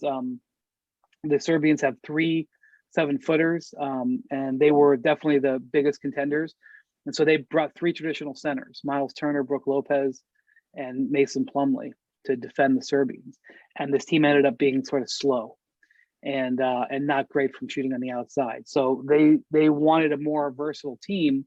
So they picked centers like Bam Adebayo, Draymond Green, and Kevin Love, guys who can play inside and out different positions. And that lack of size showed up. It showed up against the Australians. The Australians in 40 minutes had 22 baskets in the paint. So people were wondering, well, why would you not pick Trae Young when they had an open spot? It was like, Trae Young's awesome.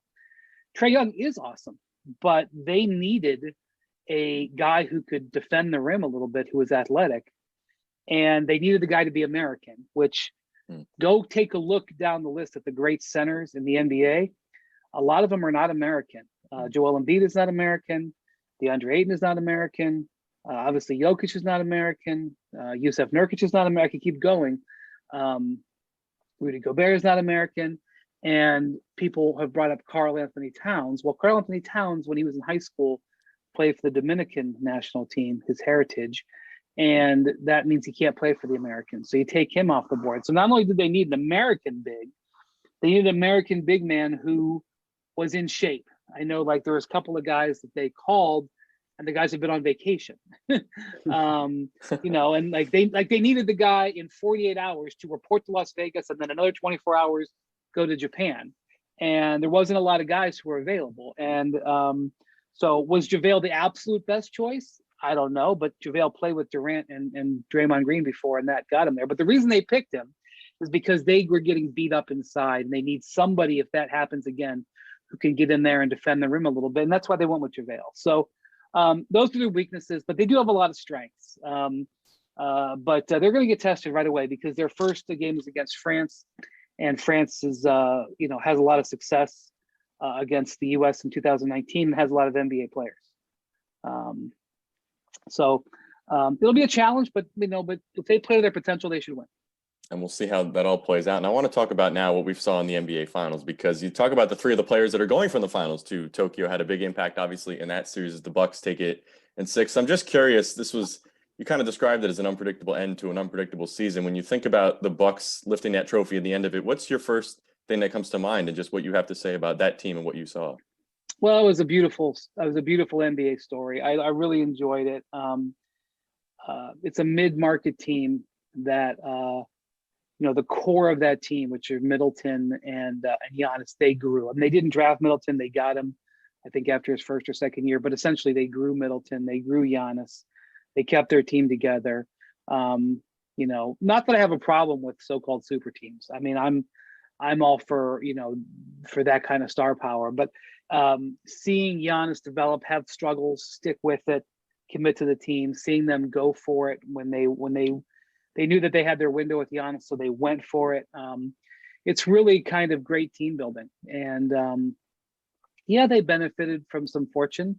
Every single team that's ever won the championship has benefited from some fortune, whether it was getting the right lottery pick, being located in the right city, another injury or circumstance.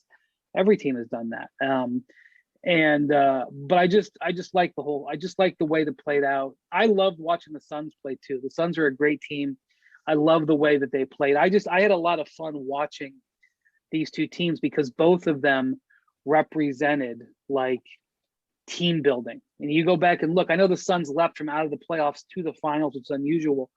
But if you go back and look, you see all the moves that they made, moving up in the draft to get Miles Bridges, going out and getting Jay Crowder, picking up Cameron Payne, moving up in the draft, or moving around in the draft, for other players, getting Dario Saric. I mean, I really liked watching how these teams were built. They were not built in one summer through free agency. And so I think it represented sort of a throwback to older school, which is not really that old, but the way NBA teams used to be built. And I'm not saying that we have to go that way every year, but I enjoyed it this year.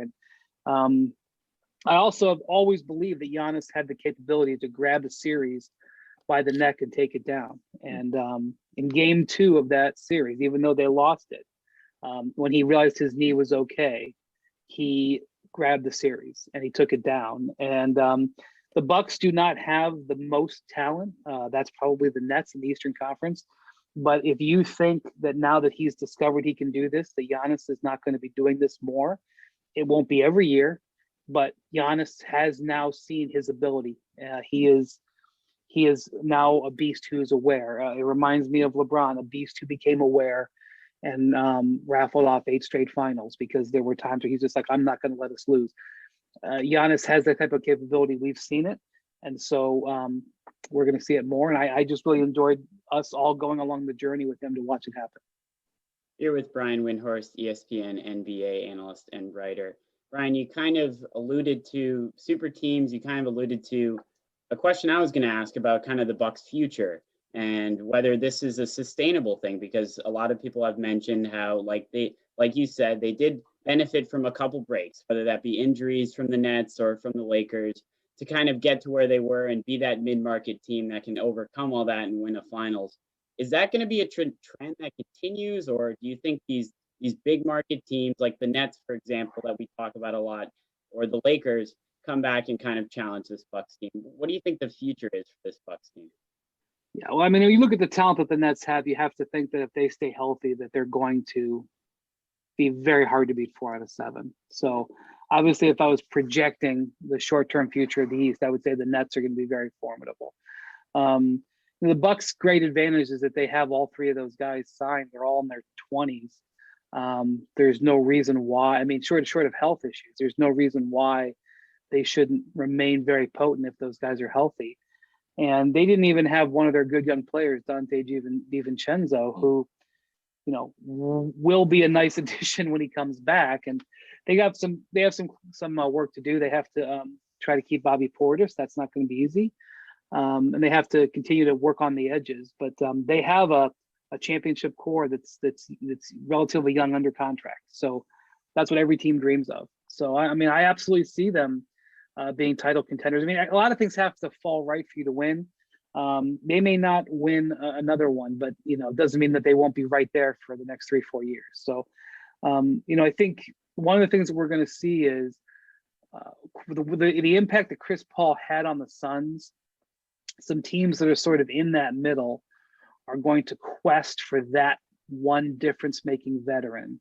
And there's a couple of guys out there who could fit the bill. I mean, who knows? There's maybe not another setup that will enable a team to jump like that. But Kyle Lowry is a free agent. Michael Conley is a free agent. Chris Paul is potentially a free agent. So it wouldn't surprise me if some of those teams that are where the Suns were look to try to replicate what the Suns did. It's difficult to replicate what the Bucks did because you can't find many Giannis's. But what the Suns did, I think, will have an impact. And the other thing is, the Lakers were one of the top 2 or 3 best teams in the league this year before LeBron and AD got hurt. And so, yes, I think they intend to change up their makeup of their team a little bit, but let's not forget that team wasn't like they failed and collapsed. When they're back healthy, even though LeBron is older, I still think they're going to be very formidable. And you mentioned some of the names that are on the market this offseason. You mentioned some of the contenders. And I wanted to ask about one specifically, Damian Lillard, because he's obviously been the conversation of the NBA Finals in some senses. Now there's still a conversation on Team USA. Where do you think his situation sits right now? He shot down the trade demands, but also made it clear that he isn't entirely happy with the situation in Portland. Where do you think that domino kind of falls this offseason, and what type of impact that might have moving forward?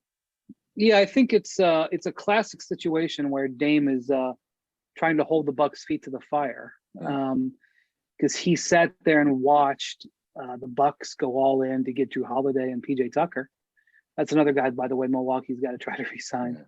But he watched the Bucks go all in, like go get Drew Holiday, go trade all that stuff to get Drew Holiday, take advantage of the guys you've got in your prime and go for it. He sees the Suns go all in for Chris Paul. He sees, the year before the Lakers go all in for Anthony Davis. And I think he's like, well, when are we going all in? Let's go. And it's easy to say, go all in, what are you going to do? And I think from the Blazers standpoint, I think the Blazers are like, well, look, if we're going to go all in, you got to be with us.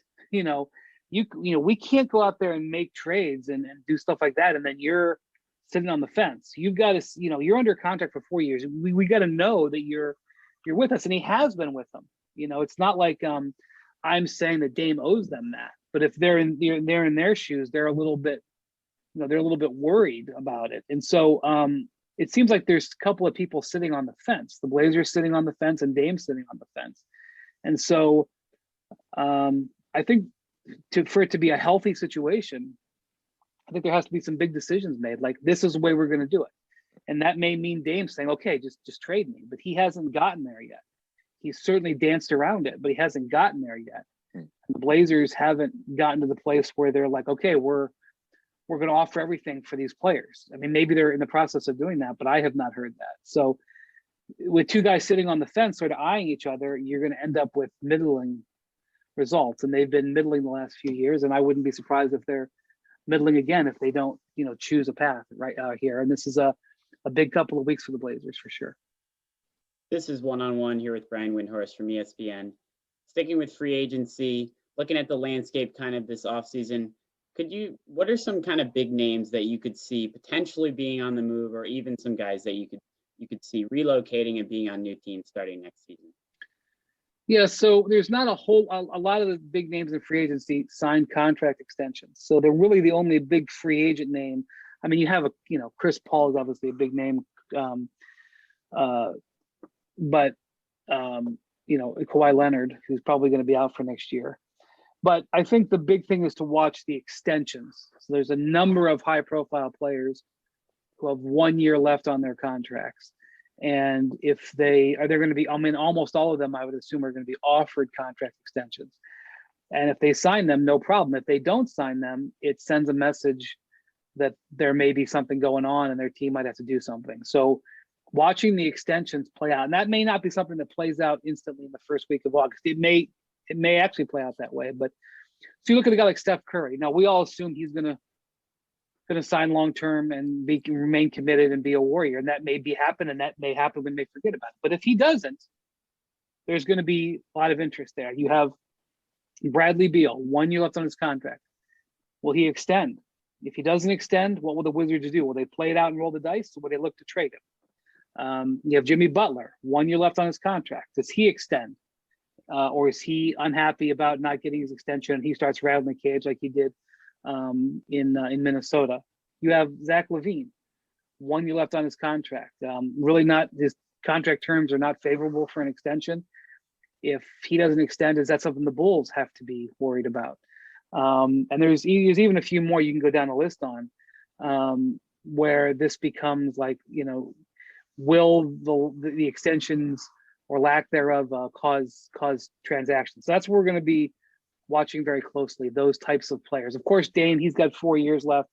We'll see if he makes any move. But those guys who have big extension decisions, those guys are going to affect the direction of the league is probably going to go.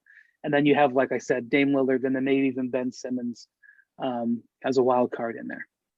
We've talked about a lot of names, and the one I wanted to ask you about, Brian, before we let you go, is about LeBron James. And this was something that I was so curious about when we had you on the show here, is just in terms of, you've spent so much time, covering LeBron from St. Vincent, St. Mary, and going to the same high school and becoming a Cavs beat reporter that same year that he enters the NBA. You kind of leave Cleveland at the same time as him, and now you co-author many books on James, including the latest one on, making of a billionaire, which we find out now he crossed that threshold very recently with Space Jam 2. And I'm just so curious, Brian, if we take a step back, kind of what your overall takeaway has been since first covering the NBA and covering LeBron all the way back in high school to now kind of seeing the progression since and to where we are now, finding out that he is that billionaire athlete as you foretold a year ago now.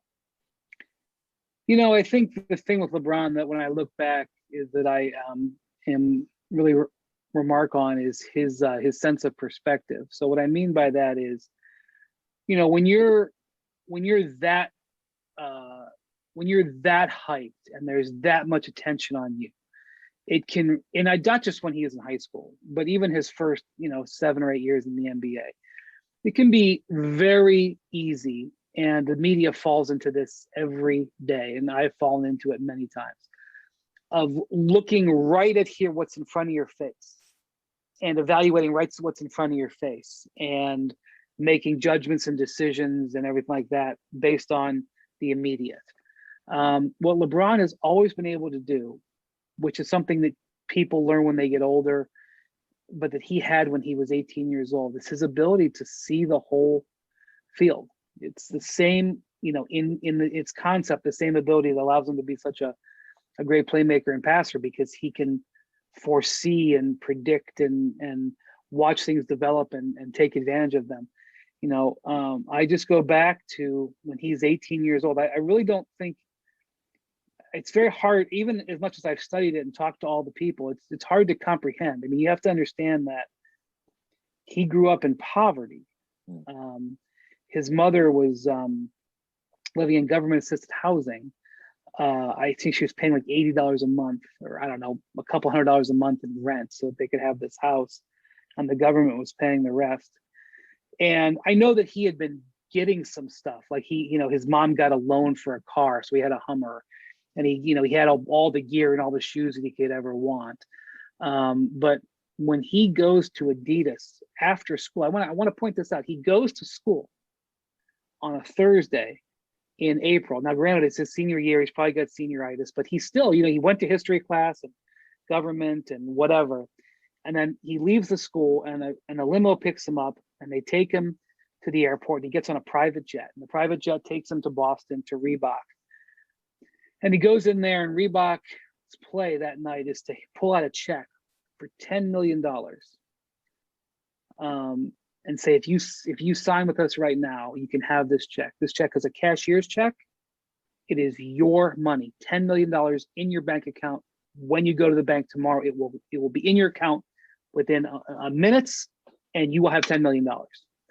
And for someone who went through him, and it was really, it's what music record companies did for years with young artists. They showed him a suitcase full of money and then got him to sign a record contract that was not favorable. Now, that's not, I'm not saying Adidas was trying to sign him to or Reebok was trying to sign him to a sham contract. They were offering him $100 million. But it's the same concept. Show this kid who's had nothing the cash and get him into, by the way, the deal was he had to sign that day. He couldn't go to Nike, he couldn't go to Adidas. And that he was able to say no. And they did a whole thing. Like, they presented the check, and in fact, they gave it to his mom first. So he could see his mom holding a $10 million check. And, of course he knew he was going to be a millionaire. It wasn't like he was worried about ever making the rent again, but there it was. All of those days that he was working, and he knew he was going to be a millionaire, and this was the moment. And he had to go to school the next day. He flew back on this jet and went to school, and he said no to that. And while there have been many other things in his career that have been presented to him, probably way bigger as potentially, he said no to. The ability for him at age 18 years old to have the understanding to not take that deal, because if this was just a first deal, there will be others and better. And so when he's had bad moments, tough losses, setback seasons, he's always had that perspective of there will be more opportunities. One of the things that I've most admired about LeBron is his ability to take a loss. Nobody has taken at the highest level, almost nobody has taken as many losses as he has. This guy has lost so many finals games. When you talk to Jerry West about LeBron, Jerry West went 1-9 in the finals. He happened to be in the league when the Boston Celtics were just awesome. And when you see Jerry West talk about LeBron, he has such incredible reverence. And you can see on his face that when he's talking about it, he's going through what Jerry went through in the 60s, where he was called a loser because he couldn't win the finals. But he wasn't a loser, right? He was one of the best players ever. And so LeBron's ability to have perspective, to understand the big picture and make decisions based on that. By the way, it doesn't mean he's always right. He's made mistakes, but that has been a driving force in his career and one of the most amazing things. And really, if there's a life lesson that LeBron could teach people that you could relate, I would say to people, it is about taking a loss. That in any of our careers or in any of our lives, there's going to be moments where you just take it right on the chin. And maybe it's only you who knows it. Maybe it's your friends. Maybe it's your class. Maybe it's all the fans in a high school stands or college. But you're going to take a loss. And he kept coming back every year. He comes back. And sometimes he's like, listen, I'm going to go try a new team. But you never saw him ever say, I just took this on the chin and I'm not gonna keep going. He's always done that. So, and all the way back, and this another thing that happened, when he was in high school, he got banned for 2 games for taking free jerseys. Here was this kid, again, from nothing, living in government assisted housing. They're holding these games at college and NBA arenas because there's such a demand for tickets, right? And he's generating, the games are on pay-per-view. He's generating hundreds of thousands of dollars. In aggregate, it probably was millions, but definitely hundreds of thousands of dollars. And a bunch of old white guys say, you took 2 free jerseys. Well, it says right here in this here book that you can't do it. And he had he was obviously upset by it, but he had a good nature all the way through. I like one of the great moments I remember of his senior year, they were investigating, where how could you possibly get this money to buy this $100,000 car? How could you possibly get it? And how dare you go get this $100,000 car? Oh, by the way, our the deal that we have with the TV partners for the state tournament, that's several $100,000. I mean, that's we get that. But how dare you get a $100,000 car from a bank who was like, you mean we can start doing business with LeBron and get? Well, what do you want? You want a $10 million loan? How about a $15 million loan? I mean, there's a guy who wasn't short-sighted, the banker who gave the loan, right? And while they're doing the investigation, oh my God, did somebody give him a benefit that would potentially spoil his amateur status? Hey, did we sell that pay-per-view game yet? Okay, get on that. Make sure we get double bids. And I remember he brought out pregame. Before the game, he had a little remote control Hummer, and I was out there driving it around the court, which is his way of saying, screw you. Screw you. Who are you to say this? And for a 17-year-old, or whatever he was, 17 or 18, to have authority coming down on him, saying, no, no, no, for him to by the way, he didn't spray paint somebody's house. He didn't, get busted with, 3 pounds of heroin. He wasn't doing grand larceny. And that was the thing. Like, he was being treated like he had some criminal. And so he had the perspective to know how ridiculous it was. Of course, everybody's like, oh my, it's on SportsCenter. LeBron James' eligibility is in question. He's like, eligibility? What are you guys talking about? And so from that, and that, now it's kind of laughable when the guy's got, $1 billion and he's putting Hollywood movies out, winning championships and all this stuff. But it's the same principles that he saw then that he's carried on to his life. And where does that come from? I don't know where it came from. It didn't come from having some sort of incredible influence, because while his mother was a constant in his life, she was not a steadying hand. He certainly didn't learn those things from his mother. He did have some role models in his life, but nobody who took him in. Where did he get that from? I don't know. But when people talk about having special talent, him having special talent, yes, he has incredible talent. Yes, his frame, was, his genetics to produce that body is amazing. But the guy's perspective and ability to see, his awareness, I would almost argue that that's his greatest trait, because there's a lot of great athletes who don't handle things the way he does. Incredible. Just amazing perspective on one of the greatest athletes, certainly of our generation, LeBron James. ESPN writer Brian Windhorst, thank you so much for taking the time from Tokyo to join us. We're going to be right back here on One on One, New York's longest running sports call-in show. Stick around.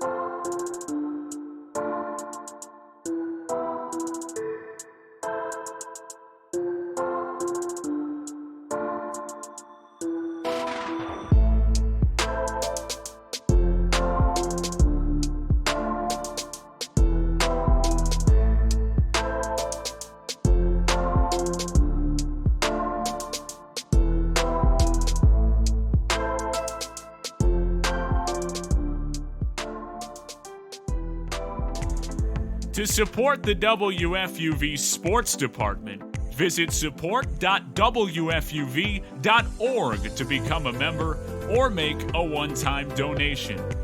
WFUV Sports, home to New York's longest-running sports call-in show and the flagship station of Fordham Athletics. It's WFUV and WFUV HD, New York.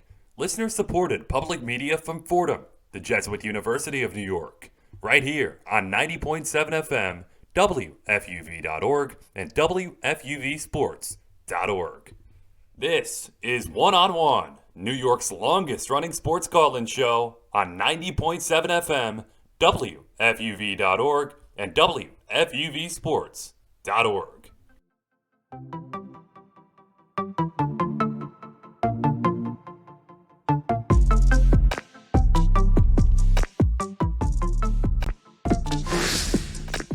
Back here on One, New York's longest running sports call-in show. Sam Davis with Thomas Quigley to talk the Summer Olympics, which is finally happening after, of course, being postponed from 2020 during the COVID pandemic. Unfortunately, COVID-19 just continues to be a problem. Continues to be a very serious issue, especially in Japan. Japan right now and Tokyo is in a state of emergency. Already 110 people connected to the Olympics have tested positive for COVID. There are no fans allowed, and locals actually came out to protest during the opening ceremony on Friday.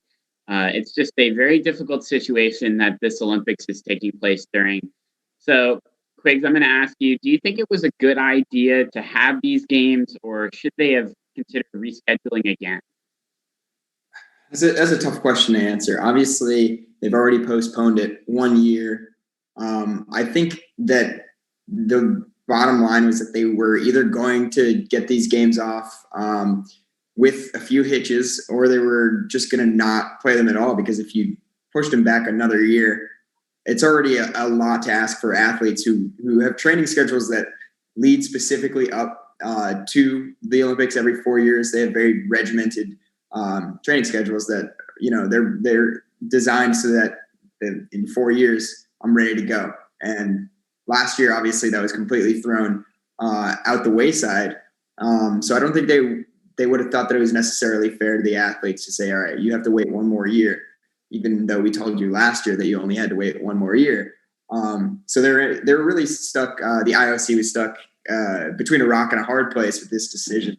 But obviously, COVID is still so much of an issue, especially in Japan right now, where the numbers are, I think, only about 23% of the population is vaccinated, whereas almost 50% of the United States is. So, over here, we kind of have our ducks in the row for the first time really since the virus started spreading around the world. But it is a stark reminder, these Olympics are, of how much this virus has kind of thrown a wrench into everyone's plans, and how dangerous it still can be in places where, not a lot of people are protected against the virus.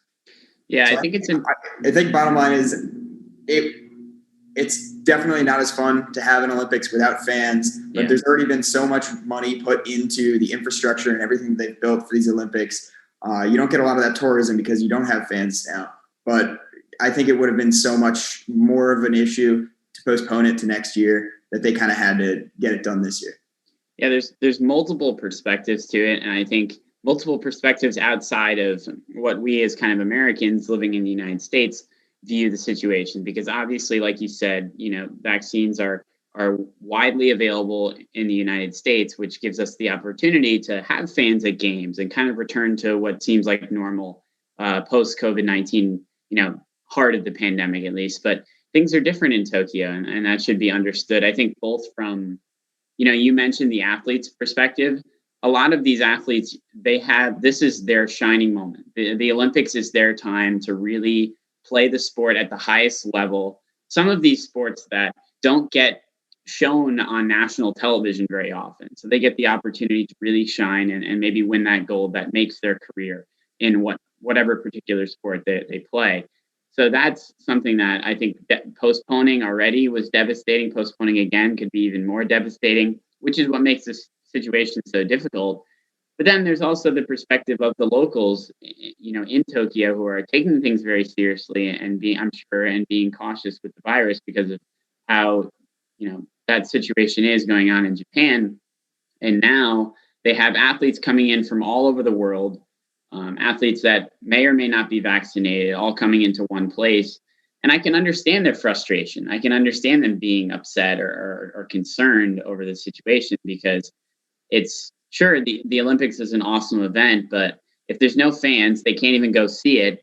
and it has to happen in their country where things aren't so good with COVID-19. It's scary. And I think that's why you see a lot of those protests and why you see some of the backlash that has occurred over what's happened. But overall, I mean, I don't think rescheduling would have done a whole lot of good either for this situation, which creates a really difficult spot for the Olympic Committee to be in. And I think overall, we just have to be appreciative that it's happening. In general, it's awesome to watch on television. It's awesome for these athletes to play at the highest level, like I mentioned.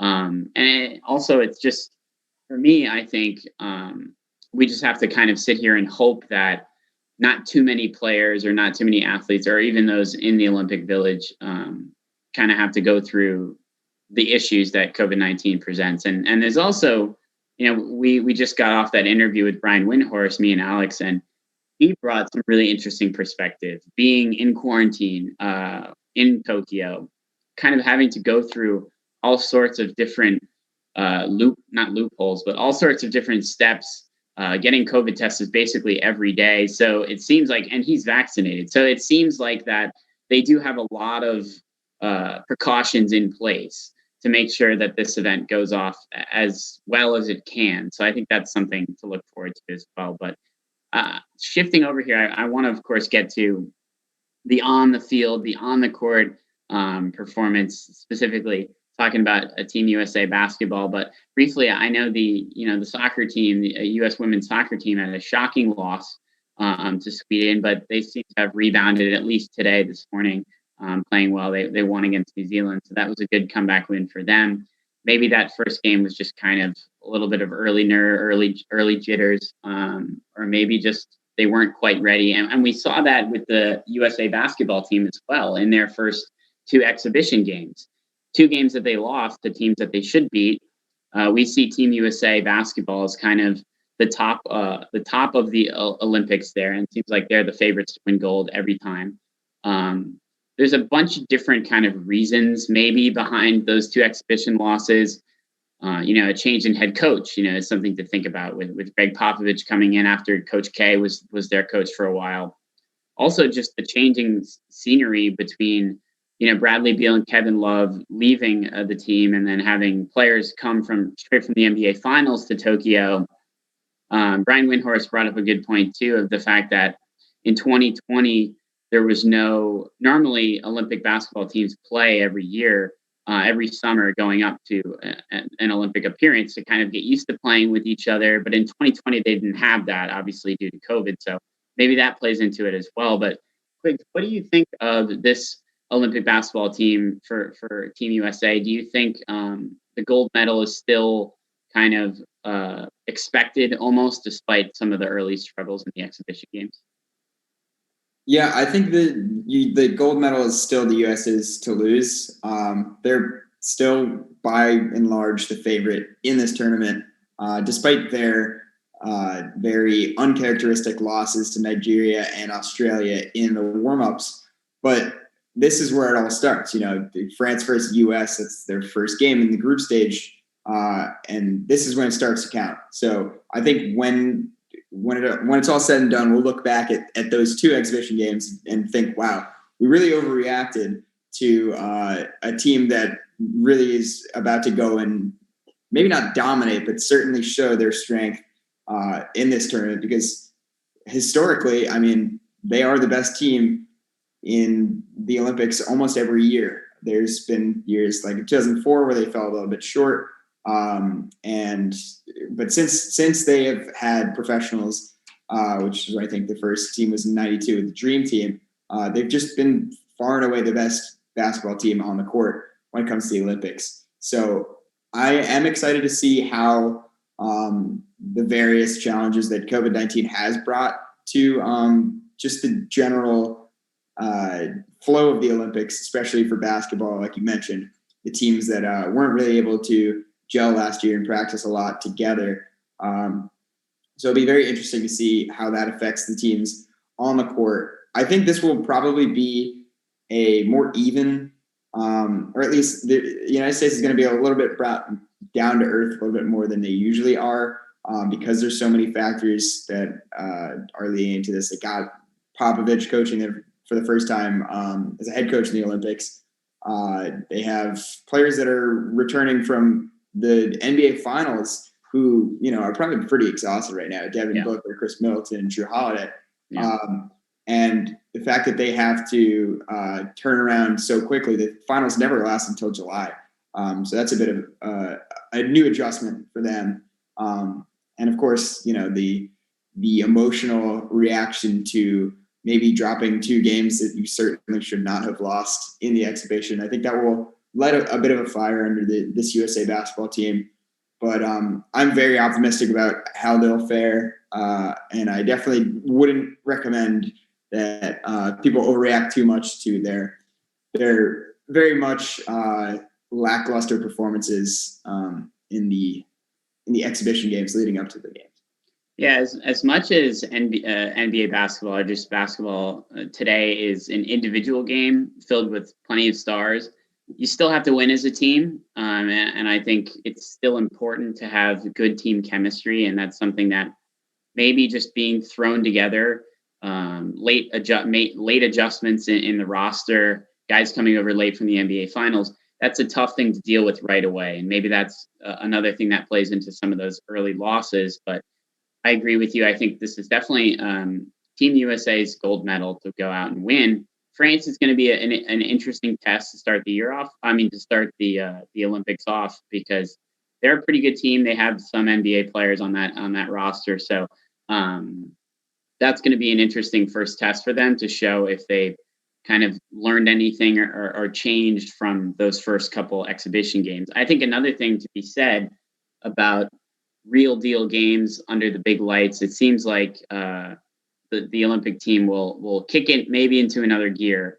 versus the exhibition games where maybe their heart quite isn't in it too much, especially just finishing up the season for some of those guys. So that could also play as a bigger factor, maybe get the adrenaline going. Even though there are no fans, at least the games will matter versus just being exhibition games come Olympic time. So maybe that'll play into it as well. It's certainly going to be an interesting look into Team USA basketball and what they can do this year. I think you bring up a good point, Griggs, is that I think this year the playing field is a little bit more level than it has been in years past, which is something that we're not quite used to. Which is why the 2 losses were such a shock in America to see Team USA basketball is way above everybody else. And it's a shock whenever they lose. So that'll be interesting to look out for. Not like we still don't expect them to win gold, but to see how it happens, it'll certainly be interesting. I don't even think that. As much as it's worrisome to see, the competition from the international side of basketball starting to catch up with the U.S., I think that's just a good sign for basketball in general, for the sports world in general, especially the NBA, because you're seeing all these international players that have really risen to the ranks of the Americans. That you have the basically the best player that we saw in the playoffs, certainly in the finals, Giannis Antetokounmpo, just won his first NBA championship, and he's from Greece. And we have plenty of international studs in the league right now: Luka Doncic, Rudy Gobert, plenty to go around. And I think it's just great to see that at least the field is being a little bit leveled, because it just makes for a more entertaining Olympics, and it makes for a much more, honestly, just a better quality of game when you get more people playing the sport from all over. It's really nice to see. Yeah, and as much as we want to see Team USA win gold, we want to see other teams compete well with them as well. And that's something that's good for the game of the NBA basketball as well down the road. So I know we've talked now about, some of the bigger sports, especially around here being Team USA basketball or the women's soccer team. But we have other sports as well, lots of sports that people really only see every 2 or 4 years, depending on winter or summer Olympics. I know for me, I love watching little sports that I might not see on television very often, like table tennis or what have you, that are just really fun to watch. And that's what the Olympics for me is really all about. We kind of mentioned it earlier in the show about how exciting it is to watch some of those sports you don't get to see very often. And why not a better idea than to just pick a couple of these sports, highlight them, talk about what we're excited to see. And this required no research at all, I'm going to say, because me and Quiggs are just experts on the Olympics, and we know everything about all 100 or however many sports there are. But Quiggs, I'm going to go to you. So give me one of your two, or one sport that you are excited to watch that maybe flies under the radar, not a lot of people talk about. I'm going to go with men's water polo. And I think this is a very interesting sport to watch because it shares a lot of similarities with, it's just any normal sport like soccer or hockey where you're just trying to score on the other team's goal, but with the added challenge of having to swim and basically just tread water for almost 40 minutes. I guess it's 4 quarters of 8 minutes each. All of the players are phenomenal athletes. Yeah, absolutely ripped upper bodies. But it's a very physically challenging sport. And for those who don't necessarily know how water polo works, you have 6 field players, field pool, whatever you want to call it. 6 players in the field and 1 goalie for each team. The goal is about 3 meters wide and 90 centimeters tall. Field players are required to catch, pass, and shoot with just one hand, which is an added difficulty. I didn't know that. Okay. And goalies are the only people on the playing field that are allowed to use 2 hands. But the pool is 25 yards long, 20 yards wide, 7 feet deep, so you can't touch the ground. If you touch the ground, that is a penalty. So you're not allowed to do that. And like I said, game lasts for 4 quarters. They're each 8 minutes long, and there's a 30-second shot clock. The scoring is probably most akin to like maybe a lacrosse game with the frequency of goals. So definitely more so than hockey, a lot more than soccer where sometimes you don't even get a goal in 90 minutes. So it's a lot faster action. It's a very fun sport to watch. And this year, Hungary really is seeming to be the betting favorites going to this tournament. They went on a run between 2000 and 2008 where they won 3 straight gold medals. And they have, I think they're ranked 4th in the world right now, behind or along with the top teams in Serbia, Italy, and Croatia, with the U.S. as an underdog in this tournament, 8th best odds to win the gold. But a fun fact about this water polo tournament in the Olympics is that of the since 2000, every single gold medalist in men's water polo has been born within a radius inside Europe. It makes up most of the Balkan countries, a little bit of Hungary, a little bit of Slovakia. But since 2000, so basically our entire lifetimes, every single gold medal winner was born in this one area of Europe. So obviously Montenegro, Serbia, these are all very, very strong water polo teams, Croatia as well. And the U.S. is definitely going to have to make kind of a Cinderella run if they want to get anywhere in this tournament. So look for the Balkan countries to continue their success and fight down to the last minute. Maybe this could be a little kind of like the men's curling, where you saw the U.S. kind of make a little bit of a Cinderella run. Maybe that happens in water polo as well. I think it's interesting. You mentioned the athletes in this sport. It's 8 minutes, you said, per quarter, right? Yeah. Okay, 8-minute quarters, and imagine just treading water for 8 minutes just staying there. Even that is tiring. Even that, swimming up and down, even that for 8 minutes is tiring. So the fact that they're doing that while also not touching the ground, catching the ball with one hand and trying to get it in the goal is really impressive. I think that's certainly a lot of big-time athletes in that sport, so that's exciting.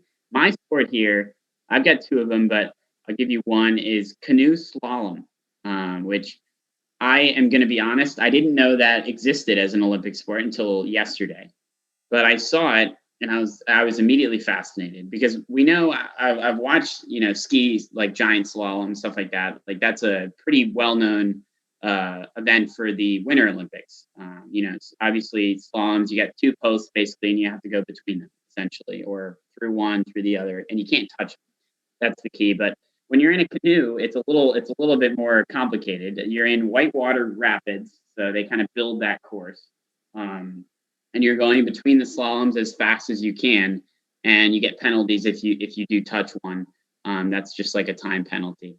And that is really, really just sounds like an incredible sport to me. Sounds like a really kind of another sport which takes incredible athletes as well. But the event is canoes and kayaks, so there's actually both, which is interesting as well. It starts July 25th and goes all the way to the 30th. So you're going to have plenty of opportunities to watch canoe and kayak slalom.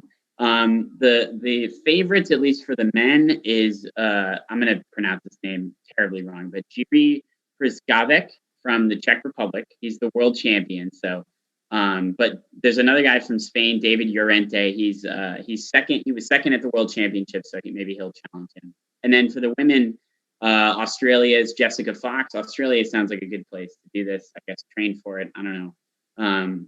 She won silver and bronze at the last two events, so I think it's time to win gold. So it's a long event. It's 5 days, so you're going to be able to watch plenty of it, and it's really just sounds like a very fascinating sport. And I'll give you one other sport as well. And for me, it's badminton, which is another sport I'm really, really excited to watch. A little bit more well known.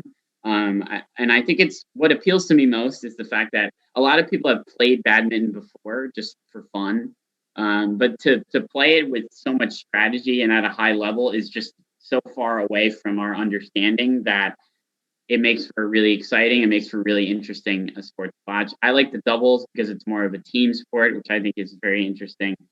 And China has been dominant in the sport, I guess, historically for badminton. They've had 18 gold medals as a nation.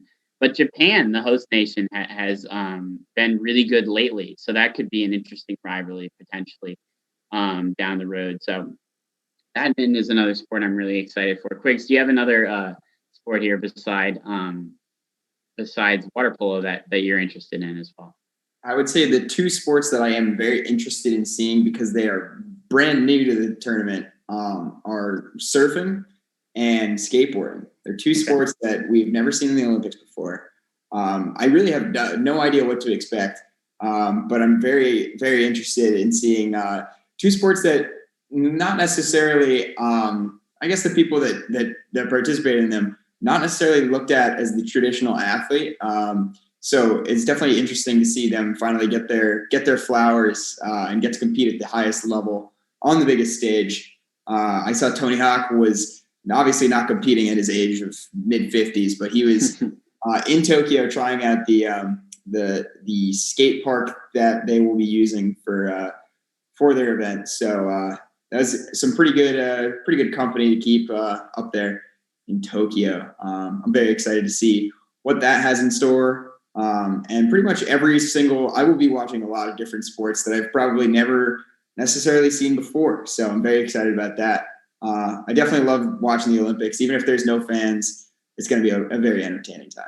Yeah, you need about like 15 televisions to keep up with all the sports going on in one day, which is why the Olympics is awesome. You can switch between 5 different sports, but maybe check out some of the sports we mentioned. Surfing and skateboarding, those seem like to me like they would have already been Olympic sports. So I'm glad that they are because they definitely fit well. Surfing is an incredibly difficult sport that most of us, maybe not most of us, but at least around here, not many of us have ever done before, much less. So you can't even really fathom how difficult it is, but just like the balance, the strength, all of that goes into just incredible athletes across the board in the Olympics. So I think that's going to wrap up that Olympics talk, but very, very excited for what the next couple of weeks are going to hold in Tokyo for the Summer Olympic Games. After the break, we're going to switch over to some football. We're going to talk about the NFL. We're going to bring Thomas back on for some football headlines. So this is one-on-one. Stay with us. We'll be right back.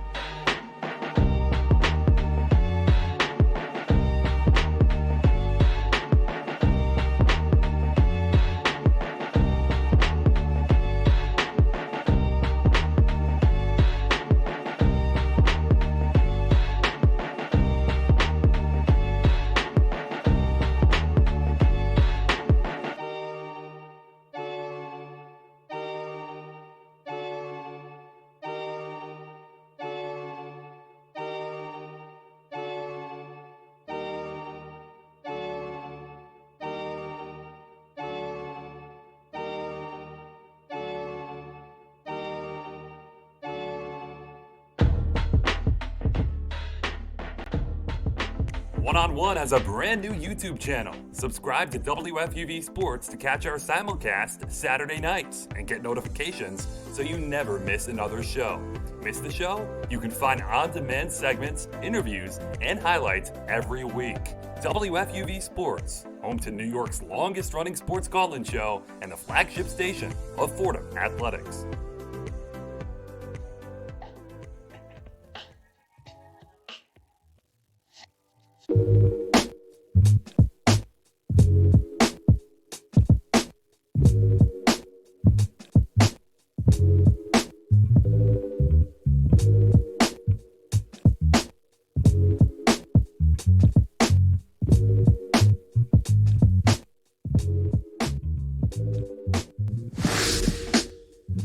Welcome back to One on One, New York's longest running sports call-in show. Thomas Aiello back here with you for headlines alongside Thomas Quigley and Sam Davis. Now, gentlemen, we have to go to the gridiron because training camp has opened up for football. This is the most exciting time of the year, other than Happy Birthday and Merry Christmas. This is the third most important holiday of human history, is NFL opening up.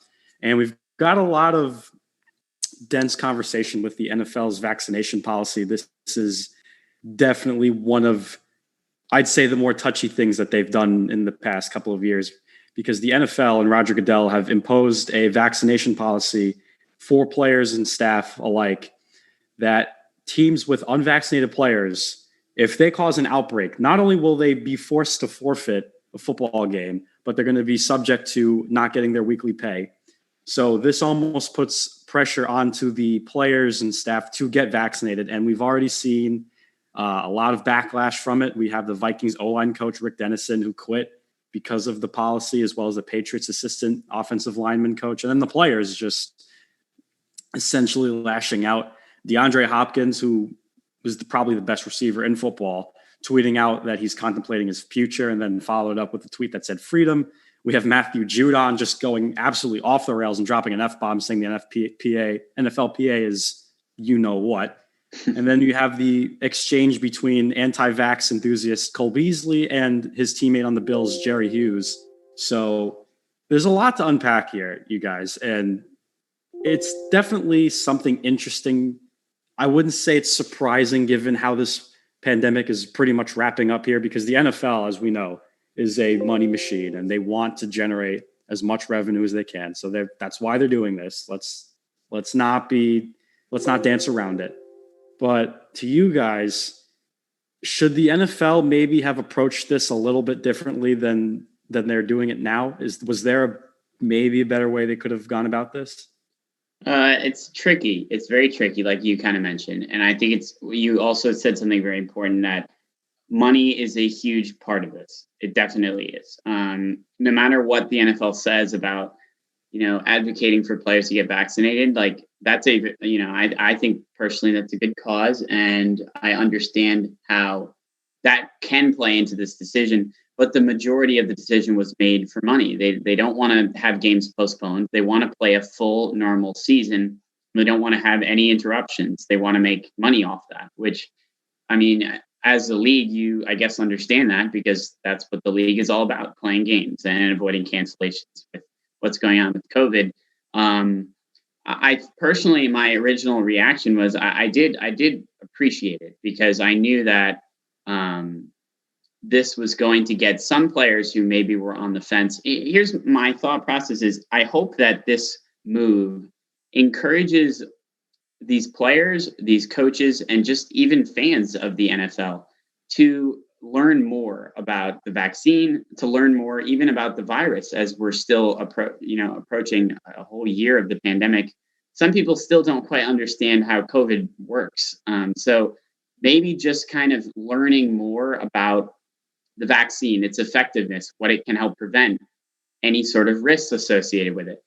I think that is maybe something good that can come out of this decision from the NFL, because there are players, I'm sure, in the NFL, just like there are people in the United States, that aren't going to get the vaccine no matter what is said to them. And even this decision by the NFL to say you're going to be penalized as a team if you don't get it, if that's not going to convince them to get the vaccine, then what is? Really nothing is. And there are certain players that's the case. But I think there are some players that may have been on the fence. There are some players that haven't gotten it yet, but now are encouraged to get it, and are encouraged to learn more about why they should get it, and why it can help them, and why it can help the team.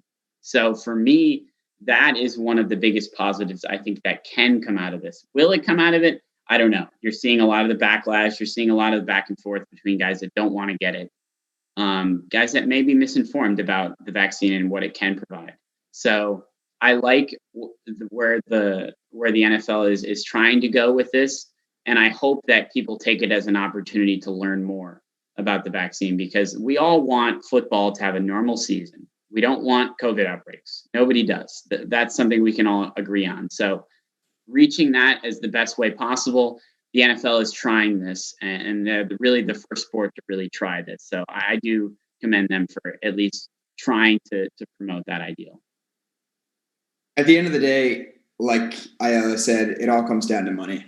And with the NFL last season, most stadiums, there are a few stadiums that had small capacity of fans, like 20%. I think in Tampa Bay, Kansas City was another one.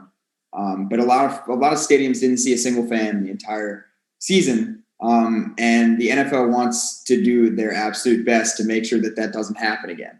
And that also has to do with the postponements of games. Last year, there were breakouts in Tennessee with the Titans were struggling to even get a team on the field. The same thing happened with the Broncos, where they had to start a person who's never played quarterback at the position of quarterback.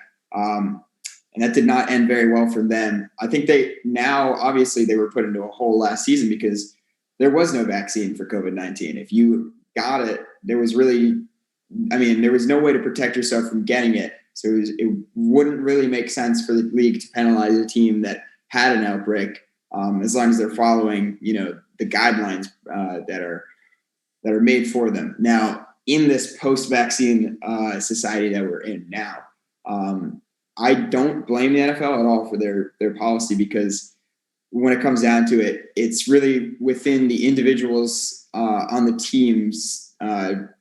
It's in their hands whether they want to protect themselves against the virus, and then if they choose not to, they're not penalized simply just for not choosing to, but if they don't live under at least a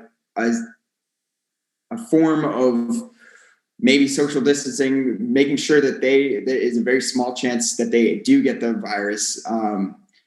It's really in their hands, and if they don't act responsibly, their team pays the price for it. Now, obviously, you saw DeAndre Hopkins was tweeting, and he's since deleted that tweet, saying that, hey, if I'm not going to get vaccinated and the team's going to penalize, or the NFL is going to penalize my team because of me, then I don't think I could put my team through that. I might have to consider walking away.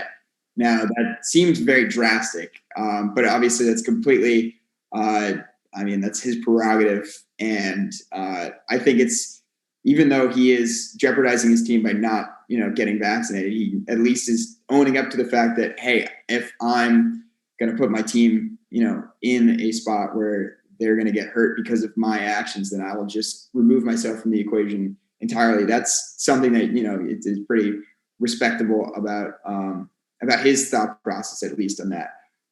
But as far as it goes, I think the NFL is not out of line with this rule, because they're not making it mandatory that everyone gets vaccinated. So it's not really infringing on the rights of the individual too much.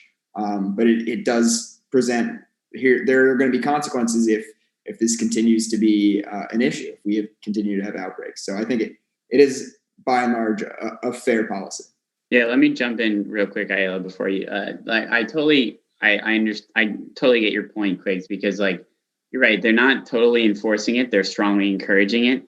But also, if you don't, if you're strongly against getting the vaccine, then it is your responsibility to be careful, to be safe, to wear your mask, and to do the proper precautions that we all had to do before the vaccine was available to make sure that you personally don't get it. And if you're not going to receive the vaccine, that is your alternative. And so it's not like you're being punished as a team because you don't have the vaccine. You're being punished if not only do you not have the vaccine, but you're also being unsafe and going out and finding a way to get COVID nowadays. So that's why I definitely understand the NFL's perspective even more. I think what's very fascinating is when the Jerry Hughes Cole Beasley exchange happened on Twitter. Jerry had one of the tweets he said to Cole Beasley, because they were going back and forth about it. Obviously, we know where Beasley stands, but Jerry Hughes was saying, "You my boy no matter what, and I'm not telling you what's right or wrong, and I'm just not the one making the rules. I'm just following them so I can play ball and finish what we started last year with the Mafia cheering us on." So clearly, Jerry Hughes pulls the play it safe card and is trying to just keep it about football. I think that was good on his part.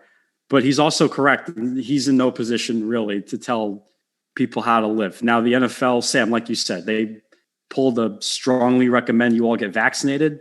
But I thought the memo threatening like to not pay the players and like the outbreak and singling everyone out in the locker rooms, I thought that maybe can go a little south a little too quickly, a little bit more quickly. It's certainly like a hard and fast rule. You know, they really put their foot down, which, I mean, it's tricky. You're right. It is tricky. It's very hard to judge. And I know that Roger Goodell gets a lot of crap, but he's not in the easiest position in the world.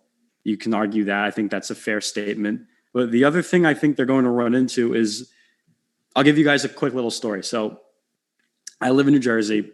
Obviously, they've done away with masks pretty much. You still see it pop around, but when I go into a restaurant or like the gym, let's say, that's a place where there's people touching stuff and germs can spread.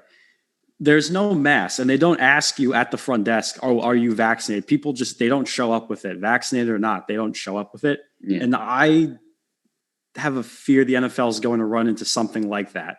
Now, obviously, the players and the owners' pocketbooks, that's the number one priority because the players are the product and the product makes the owners money. So the NFL had to find a way to kind of weave that all together and protect them.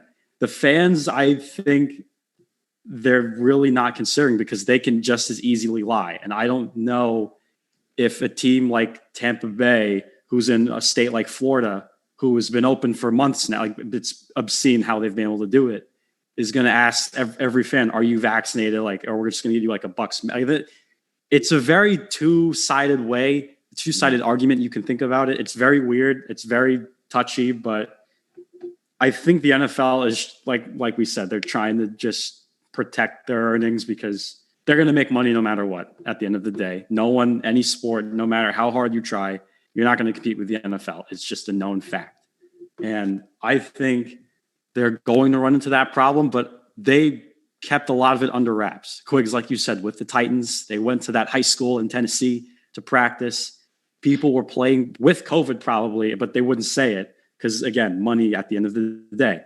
I think the NFL is going to do some shady stuff like that. Now, if we get 18 weeks of football uninterrupted, sign me up. I'm all for it. But if there's going to be these problems that just keep coming back, I think they need to rearrange the approach that they went on. Yeah, for sure. I mean, it's certainly a tricky situation Roger Goodell's in, as much as we give him a lot of hate. Certainly in a difficult spot. So we'll see how it plays out. I mean, I think we speak for everyone in saying we want, a full regular season with no interruptions. I don't know if that's going to happen. I'm a little doubtful with what I've seen from some of the players and their response to this move, but who knows? Maybe we will. Maybe we will, and maybe some things will get fixed out. Hopefully some things get fixed out in Green Bay because we have to talk about my beloved cheese people and my cheese land. Even though I'm from New Jersey, I'm a Green Bay fan. Aaron Rodgers is my favorite player of all time. But he's in front of Dante Hightower. Okay, sorry guys, but Hightower is number 2. They have more problems now. Devontae Adams, his number 1 target, his all-pro receiver, his Pro Bowl receiver, probably the best receiver in football, has officially halted negotiations with the Packers for another contract extension. This was coming from NFL Network's Ian Rappaport. Now, Devontae Adams, we know what you're getting. He's probably the best receiver in football, not named Julio, not named Hopkins. He's definitely in that conversation. He can do pretty much anything. And in 2020, had a great season, set the tied the franchise single season touchdown reception record by Sterling Sharp, who is Uncle Shannon's brother. And he broke Sterling's record of most receptions in a season.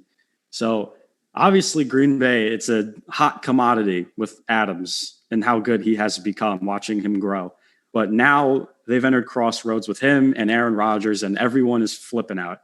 And before I start screaming about why Brian Gutekunst and Packers management is a bunch of soup brains, someone else, please, I don't care who it is, please make me feel a little better. I don't know. Where does this Adams thing go? Someone please make me feel better.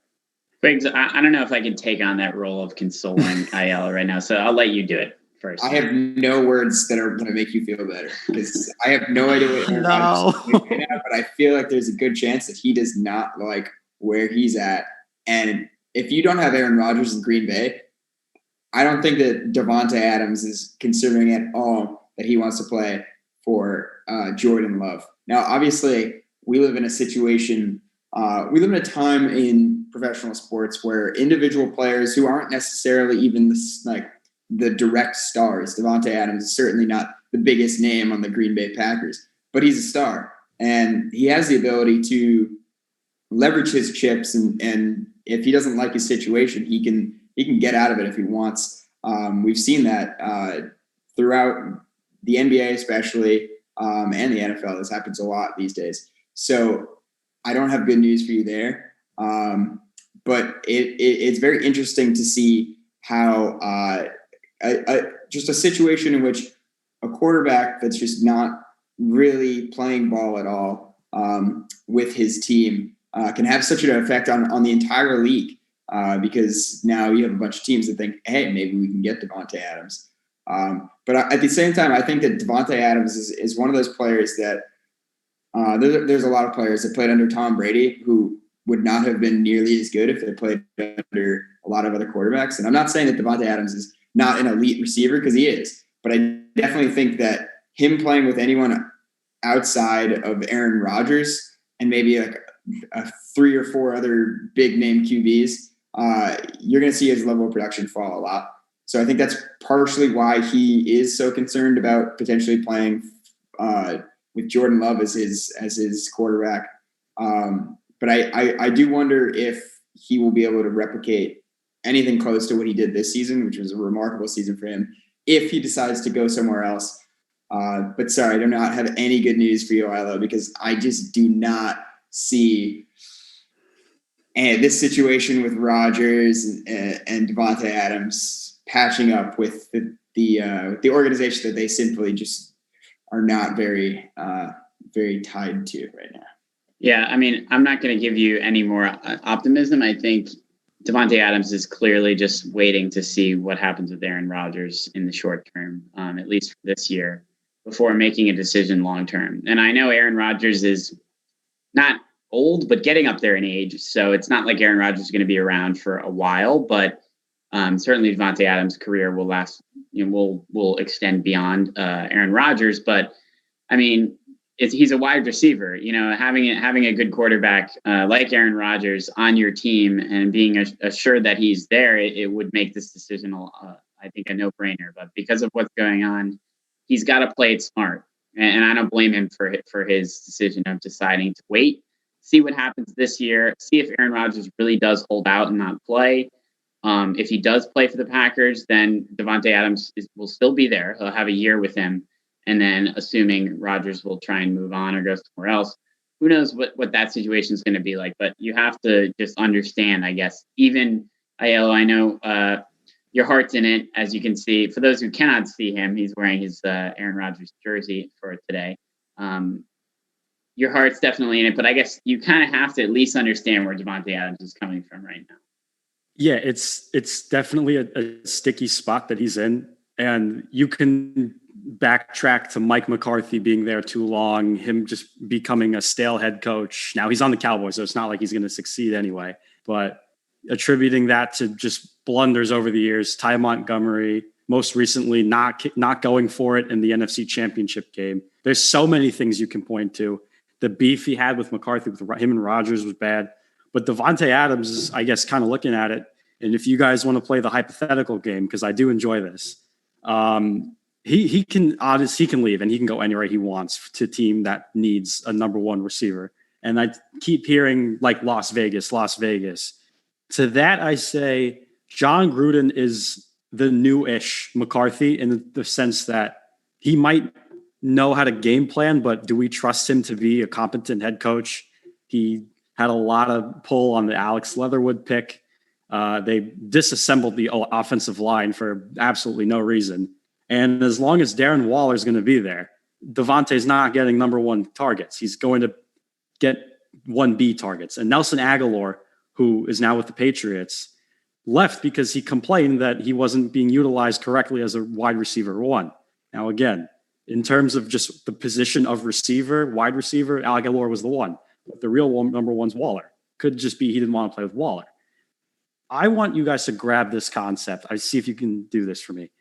If Davante Adams is to leave and he wants the money, he wants the superstar treatment, you name it, he wants all of it.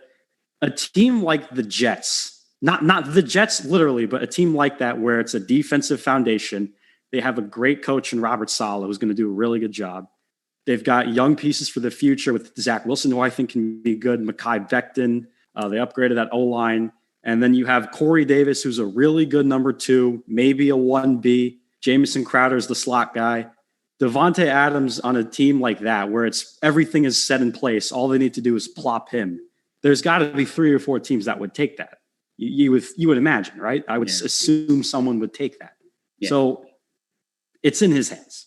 And if he wants to stay with the creepy, cryptic Instagram post of Michael Jordan and Scottie Pippen that him and Rodgers posted today, if this is the last dance, so be it. I've watched the actual Last Dance like 12 times. I'll watch this Last Dance because it's going to literally be the last dance. I'm not even kidding when I say that. Yeah, I know you're not kidding, and I know that comes from a place of heart there for the Packers. But I mean, who knows? I think there's a huge market for Davante Adams if he decides to leave, and there are tons of teams where he would fit. I think you're right.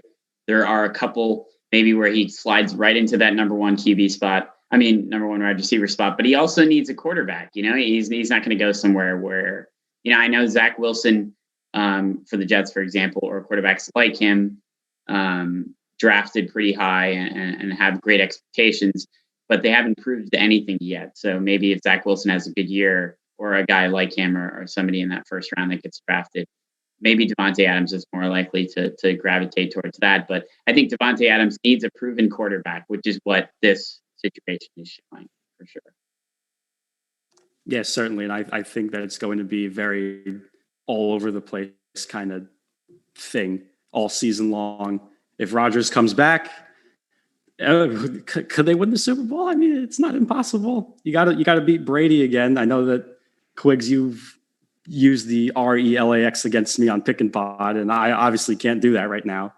But could he beat Brady? Could he beat Brady? Well, I think that's a question for a whole nother show at this point. But an exciting NFL season upcoming. We've talked plenty. Lots of NFL down the road. We're going to talk all about that going forward. We'll see what ends up with the Packers and what ends up with the NFL and a difficult decision and policies with the vaccine. So thank you, Thomas, for the headlines. You're going to be back, though, to join me and Quiggs for the upcoming Major League Baseball trade deadline. It's about a week away. I'm very excited for that. But before that, we're going to take a quick break here. This is One-on-One. We'll be right back.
To support the WFUV Sports Department, visit support.wfuv.org to become a member or make a one-time donation.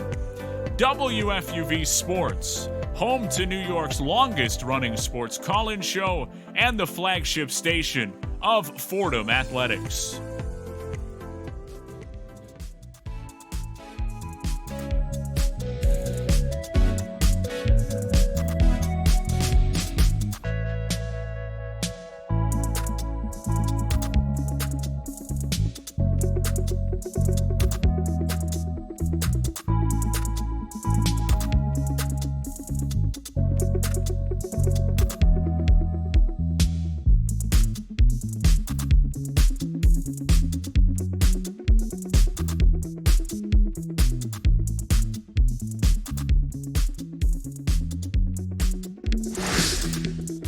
Finishing off the show here on One-on-One, New York's longest running sports call-in show, a three-man crew for the final segment. I'm Sam Davis, alongside Thomas Quigley and Thomas Aiello. The trade deadline, the Major League Baseball trade deadline is approaching July 30th. It's always a very exciting team where you kind of figure out where different teams stand. You certainly have buyers who are really pushing towards the playoffs. You have sellers who are looking for a rebuild, and then you have a lot of teams that are just kind of in between and not really sure what to do. And it goes on kind of a week-by-week basis.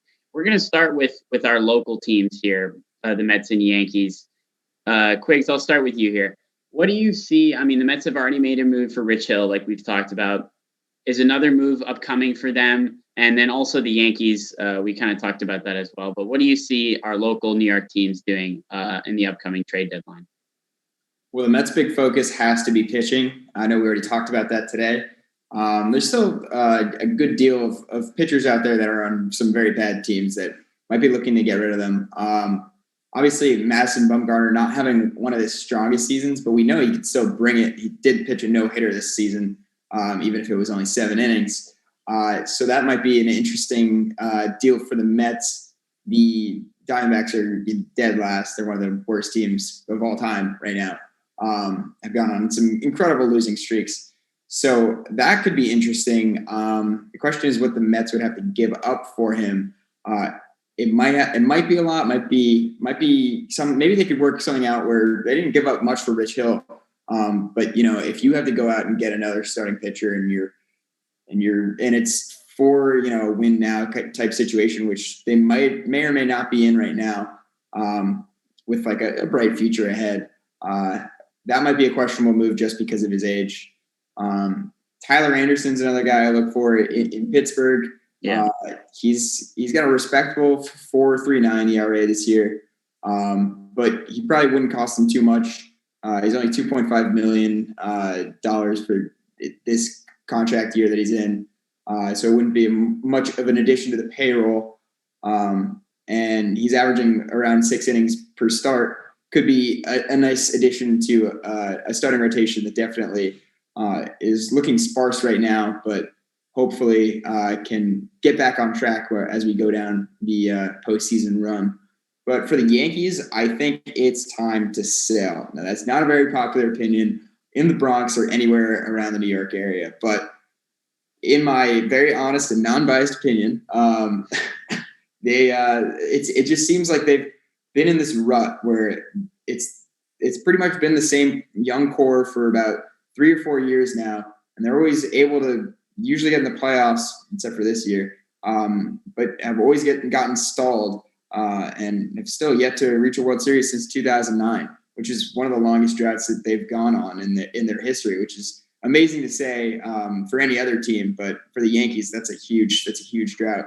And I know that they hate the word rebuild, but in such an unprecedented drought that they're in right now, it might be worth it because you have a very, very, very valuable asset in Aaron Judge, and I know he's the most popular Yankee out there. He is the face of the team, but they could get a lot in return for him. I know a couple Bay Area teams might want to get a big power hitting outfielder like Aaron Judge. That could be the Giants, of course, who lead the NL West right now. Very big surprise team. And they might the Yankees could get Mike Yastrzemski out of them, a few prospects.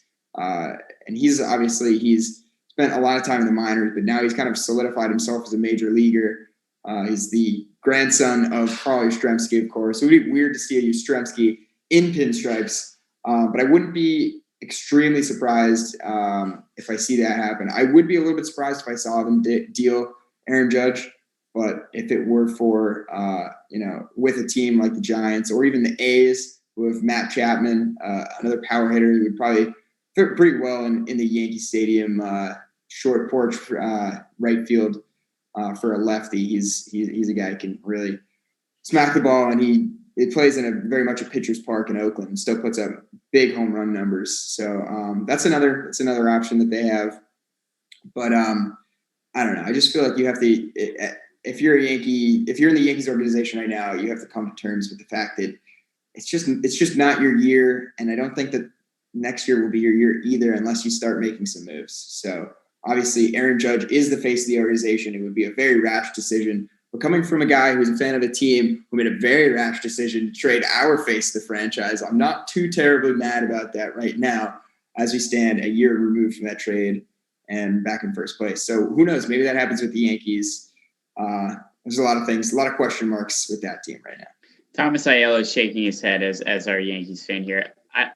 I think I understand your point about them selling. They're not going to, though. I really think there's no way they do. I think if this wasn't the New York Yankees, most teams, like let's say this is a mid-market team and they've had the season the Yankees have had, I think it would be kind of in between. Maybe they would buy a little, maybe they would sell a little. But it's the New York Yankees with all their past, with all their expectations going into this year, with what the lineup can do. We've talked all about it. For me, that pushes them over the edge into at least looking into buying. And I think Brian Cashman's definitely going to buy. But the issue is, I'm not sure if they're willing to go over. I think that the finances surrounding them is also an interesting argument as well. They don't have a ton of money, I don't think, to go out and get a guy right now, which is weird to say for the New York Yankees, but because of the salary cap, because of all sorts of the luxury tax, all sorts of that different stuff. That's too much to get into in one conversation, but that plays into it as well, which is why I don't know if they're going to be buyers either. I think I could really see them, as much as I think they're a couple pieces away. I think they need an outfielder. I think they need a bat and maybe a starting pitcher, because you don't know what Kluber and Severino are going to bring when they come back. Even though the pitching's been good, it's you don't know. It's still a question mark. So definitely bringing in an arm, and then they definitely need an outfield bat as well. If they really think they can go out and make both of those moves to really help their team, they should go out and do it, because those moves could change the situation and could help them get on a run. But I don't know if those moves are out there, and I don't know if the Yankees are even willing to make those. I'm gonna go in a place where not everyone goes, and that's deep cut land. Now, this idea may be a little insane, a little asinine, whatever word you want to use. The Yankees should trade for players that will carry over to next year.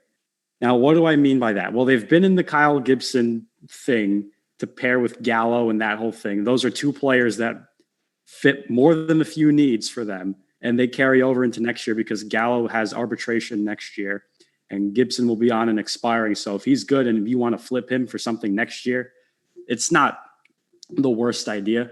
But I think this year, the offense is just, for the Yankees, it's so shot and it is so stale that it's getting to the point where I'm starting to question if Brian Cashman should be allowed to touch this team anymore, because he makes the same moves now for 4 or 5 years where it's just right-handed hitting, 3 true outcome players. And they can't run the bases. That's exactly, well, I guess Joey Gallo's a lefty, but that's exactly what Joey Gallo is. Right. And I like Gallo. I think he's a good player. He's a good defensive outfielder, and he can obviously whack the ball around. The power is just unmatched. But having another guy who just bats on the other side of the dish that does all the same things that 9 or 10 of other hitters they have do is just redundant. They're not going to win. And I've been saying trade Luke Voit. I've been saying this for 2 years now, because the first baseman position on defense, and it's not the most valuable defensive spot in the world. All you really have to learn how to do is scoop the baseball. That's really what it boils down to. And if you want to have LeMahieu play first and Torres goes back to second, they sign a shortstop, let's say, and you can move people around. I think that definitely opens up some stuff in the infield. But Voit is probably the only tradable thing that they have, because Frazier and Duhar, any other of these so-called valuable assets are just ashes at this point. Chapman, maybe you can get something with him because he made the All-Star team. Maybe a team bites on that. But they should just honestly either do nothing or trade for guys that will carry over and then go for it next year, because this season is just so washed at this point for them. I don't think they should do really anything. And for the Mets, Quiggs pretty much said it. Get pitching. It's very simple for them. They just need competent names in the rotation and maybe another bullpen arm, because it is a little thin right now. With the Mets, a lot of talk has been around Chris Bryant, which we talked about earlier in our show. To me, and Josh Donaldson's another guy too. Neither of those guys really fit to me, if I'm going to be honest. They just got JD Davis back, a guy who produces really well for the lineup. So that's why he's staying in the lineup every day. He's not as great defensively, but he's going to get a shot in the lineup because this Mets offense needs a good bat like him. And not saying Chris Bryant wouldn't be a great bat for the lineup, but it's a relatively crowded infield. You could put him in the outfield, which maybe would work. And I'm not saying they wouldn't need him. Like if they went out and got him, that would be really good, I think, for the lineup. But there are other pressing needs, and maybe another pitcher to complement Rich Hill might help with that. And if everybody comes back and is all healthy, then it's just an embarrassment of riches, which is not a bad problem to have for the Mets. So pitching is their strong suit, and I firmly believe on teams at the deadline, it's something people don't think about a lot, but building on those strong suits. So you know that pitching is what's going to carry you in October for the Mets. So why not get better at it, get even better at it? So that way that pitching can really carry you in October. The lineup, I think, can do enough. I don't doubt that. But if they go out and get Chris Bryant, I mean, that'll help. So the Mets are in a good spot. The Yankees are in a much more tricky situation because some people are saying hold, some people are saying buy, some people are saying sell. There's all three options there. I think selling could be a potential move, but I don't think they're going to make it. And I think they could get a lot for some guys that you guys mentioned. And buying seems more something that they would do to try and make a run at this. But who's available? I mean, if you get Trevor Story, then that leaves somebody out. That puts Stanton in the outfield, really. So, and that creates a difficult situation for them. So there's no one clear answer for the Yankees. We'll see what they do. I would say they're probably the most interesting team for the deadline because who knows what's going to happen. For the last couple minutes we have here, there's a couple names, bigger names. Thomas, you mentioned some deep cuts, but there are some big names being floated around as well. I kind of mentioned Chris Bryant. That's one of the biggest ones. Even Trevor Story, another big one.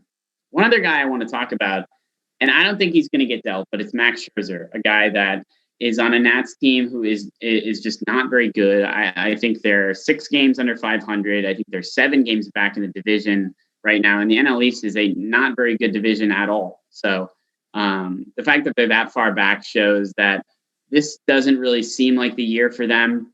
Max Scherzer, it's a rental, but he would be incredible for a team. He's an amazing competitor, which would help in October. He has experience pitching in October. And he would be, there's plenty of teams looking for starting pitching. The NL West, all 3 of those teams contending, the Giants, Dodgers, and Padres are all looking for starting pitching. The Red Sox are looking for starting pitching. And there's plenty of teams out there, and the Yankees are another team that are. So there's definitely a market for him. And for me, holding on to Max Scherzer for another couple months before he leaves in free agency doesn't make any sense if you're the Nats, especially if you're not contending. So I think it would be smart for them to at least entertain offers for Max Scherzer, but I don't think it's going to happen. I think the fan service giving him away would be too much of a blow to Washington Nationals fans. But that's kind of a big name that I think, could potentially be on the move. Are there any other names? I'll start with you on this one, Aiello. Any other names quickly that you could see maybe big names or maybe even some more deep cut guys that could really make a difference for a team going down the stretch and into October. I got two of them. I'll just be very brief. The first one is Anthony Rizzo from the Cubs, because we know this is it for them. This core has worn out its welcome with Cubs fans, I'd say. Not that they didn't want them to leave, but it's, again, stale is the term I will use. It's getting a little redundant at this point, so they're going to try and get whatever value. I think Rizzo goes to Boston, or maybe some team that just wants an extra bat as a joke. I don't know, maybe the Mets take on Rizzo and they do a platoon with him and Pete at first base. That's definitely an idea. And the other one is Jose Ramirez. Now, we saw how they treated Lindor in 2020, where they didn't trade him, and then they traded him, and now he loves the Mets, but he's been on and off. I think the same thing might happen to Ramirez. I don't know if they want to keep him. Now, the AL Central is weak, even though the White Sox are pretty much running away with it. They are not too far out of the wild card race at this point. They just need to get all the pitchers back and healthy. But I think Ramirez is going to probably be moved. There's a chance it can happen, but I'm not going to, stamp a guarantee on that it happens. But that's the other guy I think gets moved. One guy for me too, Quigs, just quickly, that I thought of kind of a deep cut is not deep cut, but Byron Buxton, the guy that hasn't really been talked about too much. He's been hurt a little, which is why his trade stock kind of diminishes. But maybe that could work well for a team in terms of you wouldn't give up as much to get him, and the potential and how good, and his talent, how good he can be in the outfield is through the roof. So I look at the Yankees, a team that needs an outfielder. Maybe they don't want to take him because he's had that injury past. Maybe it's not the best decision, but Byron Buxton's a guy that I think you could get for not too expensive, a decent price, and he certainly could be very beneficial for a team making a playoff push. Yeah, I was just going to throw out the one name that I think that is a potential trade asset would be Nolan Arenado. Obviously, he just got traded from the Rockies to the Cardinals this offseason, but the Cardinals are currently 500, 8 games back of the Brewers in the NL Central. The Brewers are really taking control of that division. And in the National League, if you're not winning your division and you're not in the NL West, you're not making the playoffs. The NL West is definitely going to have both wildcard teams unless either the Padres, Dodgers, or Giants absolutely collapse, which I don't see happening, just based on how they've played this season. And Nolan Arenado is obviously a phenomenal talent. You can fit him into so many different teams. Obviously, the Red Sox are not looking for any third baseman right now, but teams like the Rays there's plenty of teams that are very much in the mix that could use another big bat in their lineup. Also, a fantastic defensive talent. I wouldn't be too surprised to see him on the move come this trade deadline. That's a bold pick. I mean, the Cardinals are certainly in an interesting position because they're kind of like leaning towards selling, but not totally there. Obviously, like you said, the division and the way the NL is, if you're in the NL West, you're making the playoffs, even, those 3 teams. But outside of that, you got to win your division. So certainly the Cardinals might be selling, but trade deadline talk is always exciting. It's a lot of hypotheticals. Don't worry, here at WFUV Sports, we're going to break it all down whenever those trades happen. Whether we're right or we're wrong, we'll be talking about it. So I think that's gonna wrap up our show here. It has been a great edition of One-on-One. I'd say 3 hours just went by really fast. I don't know about you two, but special thanks to our guest, Brian Windhorst. If you missed any part of our show tonight, you can catch highlights or the entire show on our WFUV Sports YouTube page or WFUVsports.org. The sports director at WFUV is Bobby Schafferdini. For our producer, Alex Bowles, Thomas Quigley, Thomas Aiello, I'm Sam Davis. Thank you for listening to One-on-One, a production of WFUV Sports.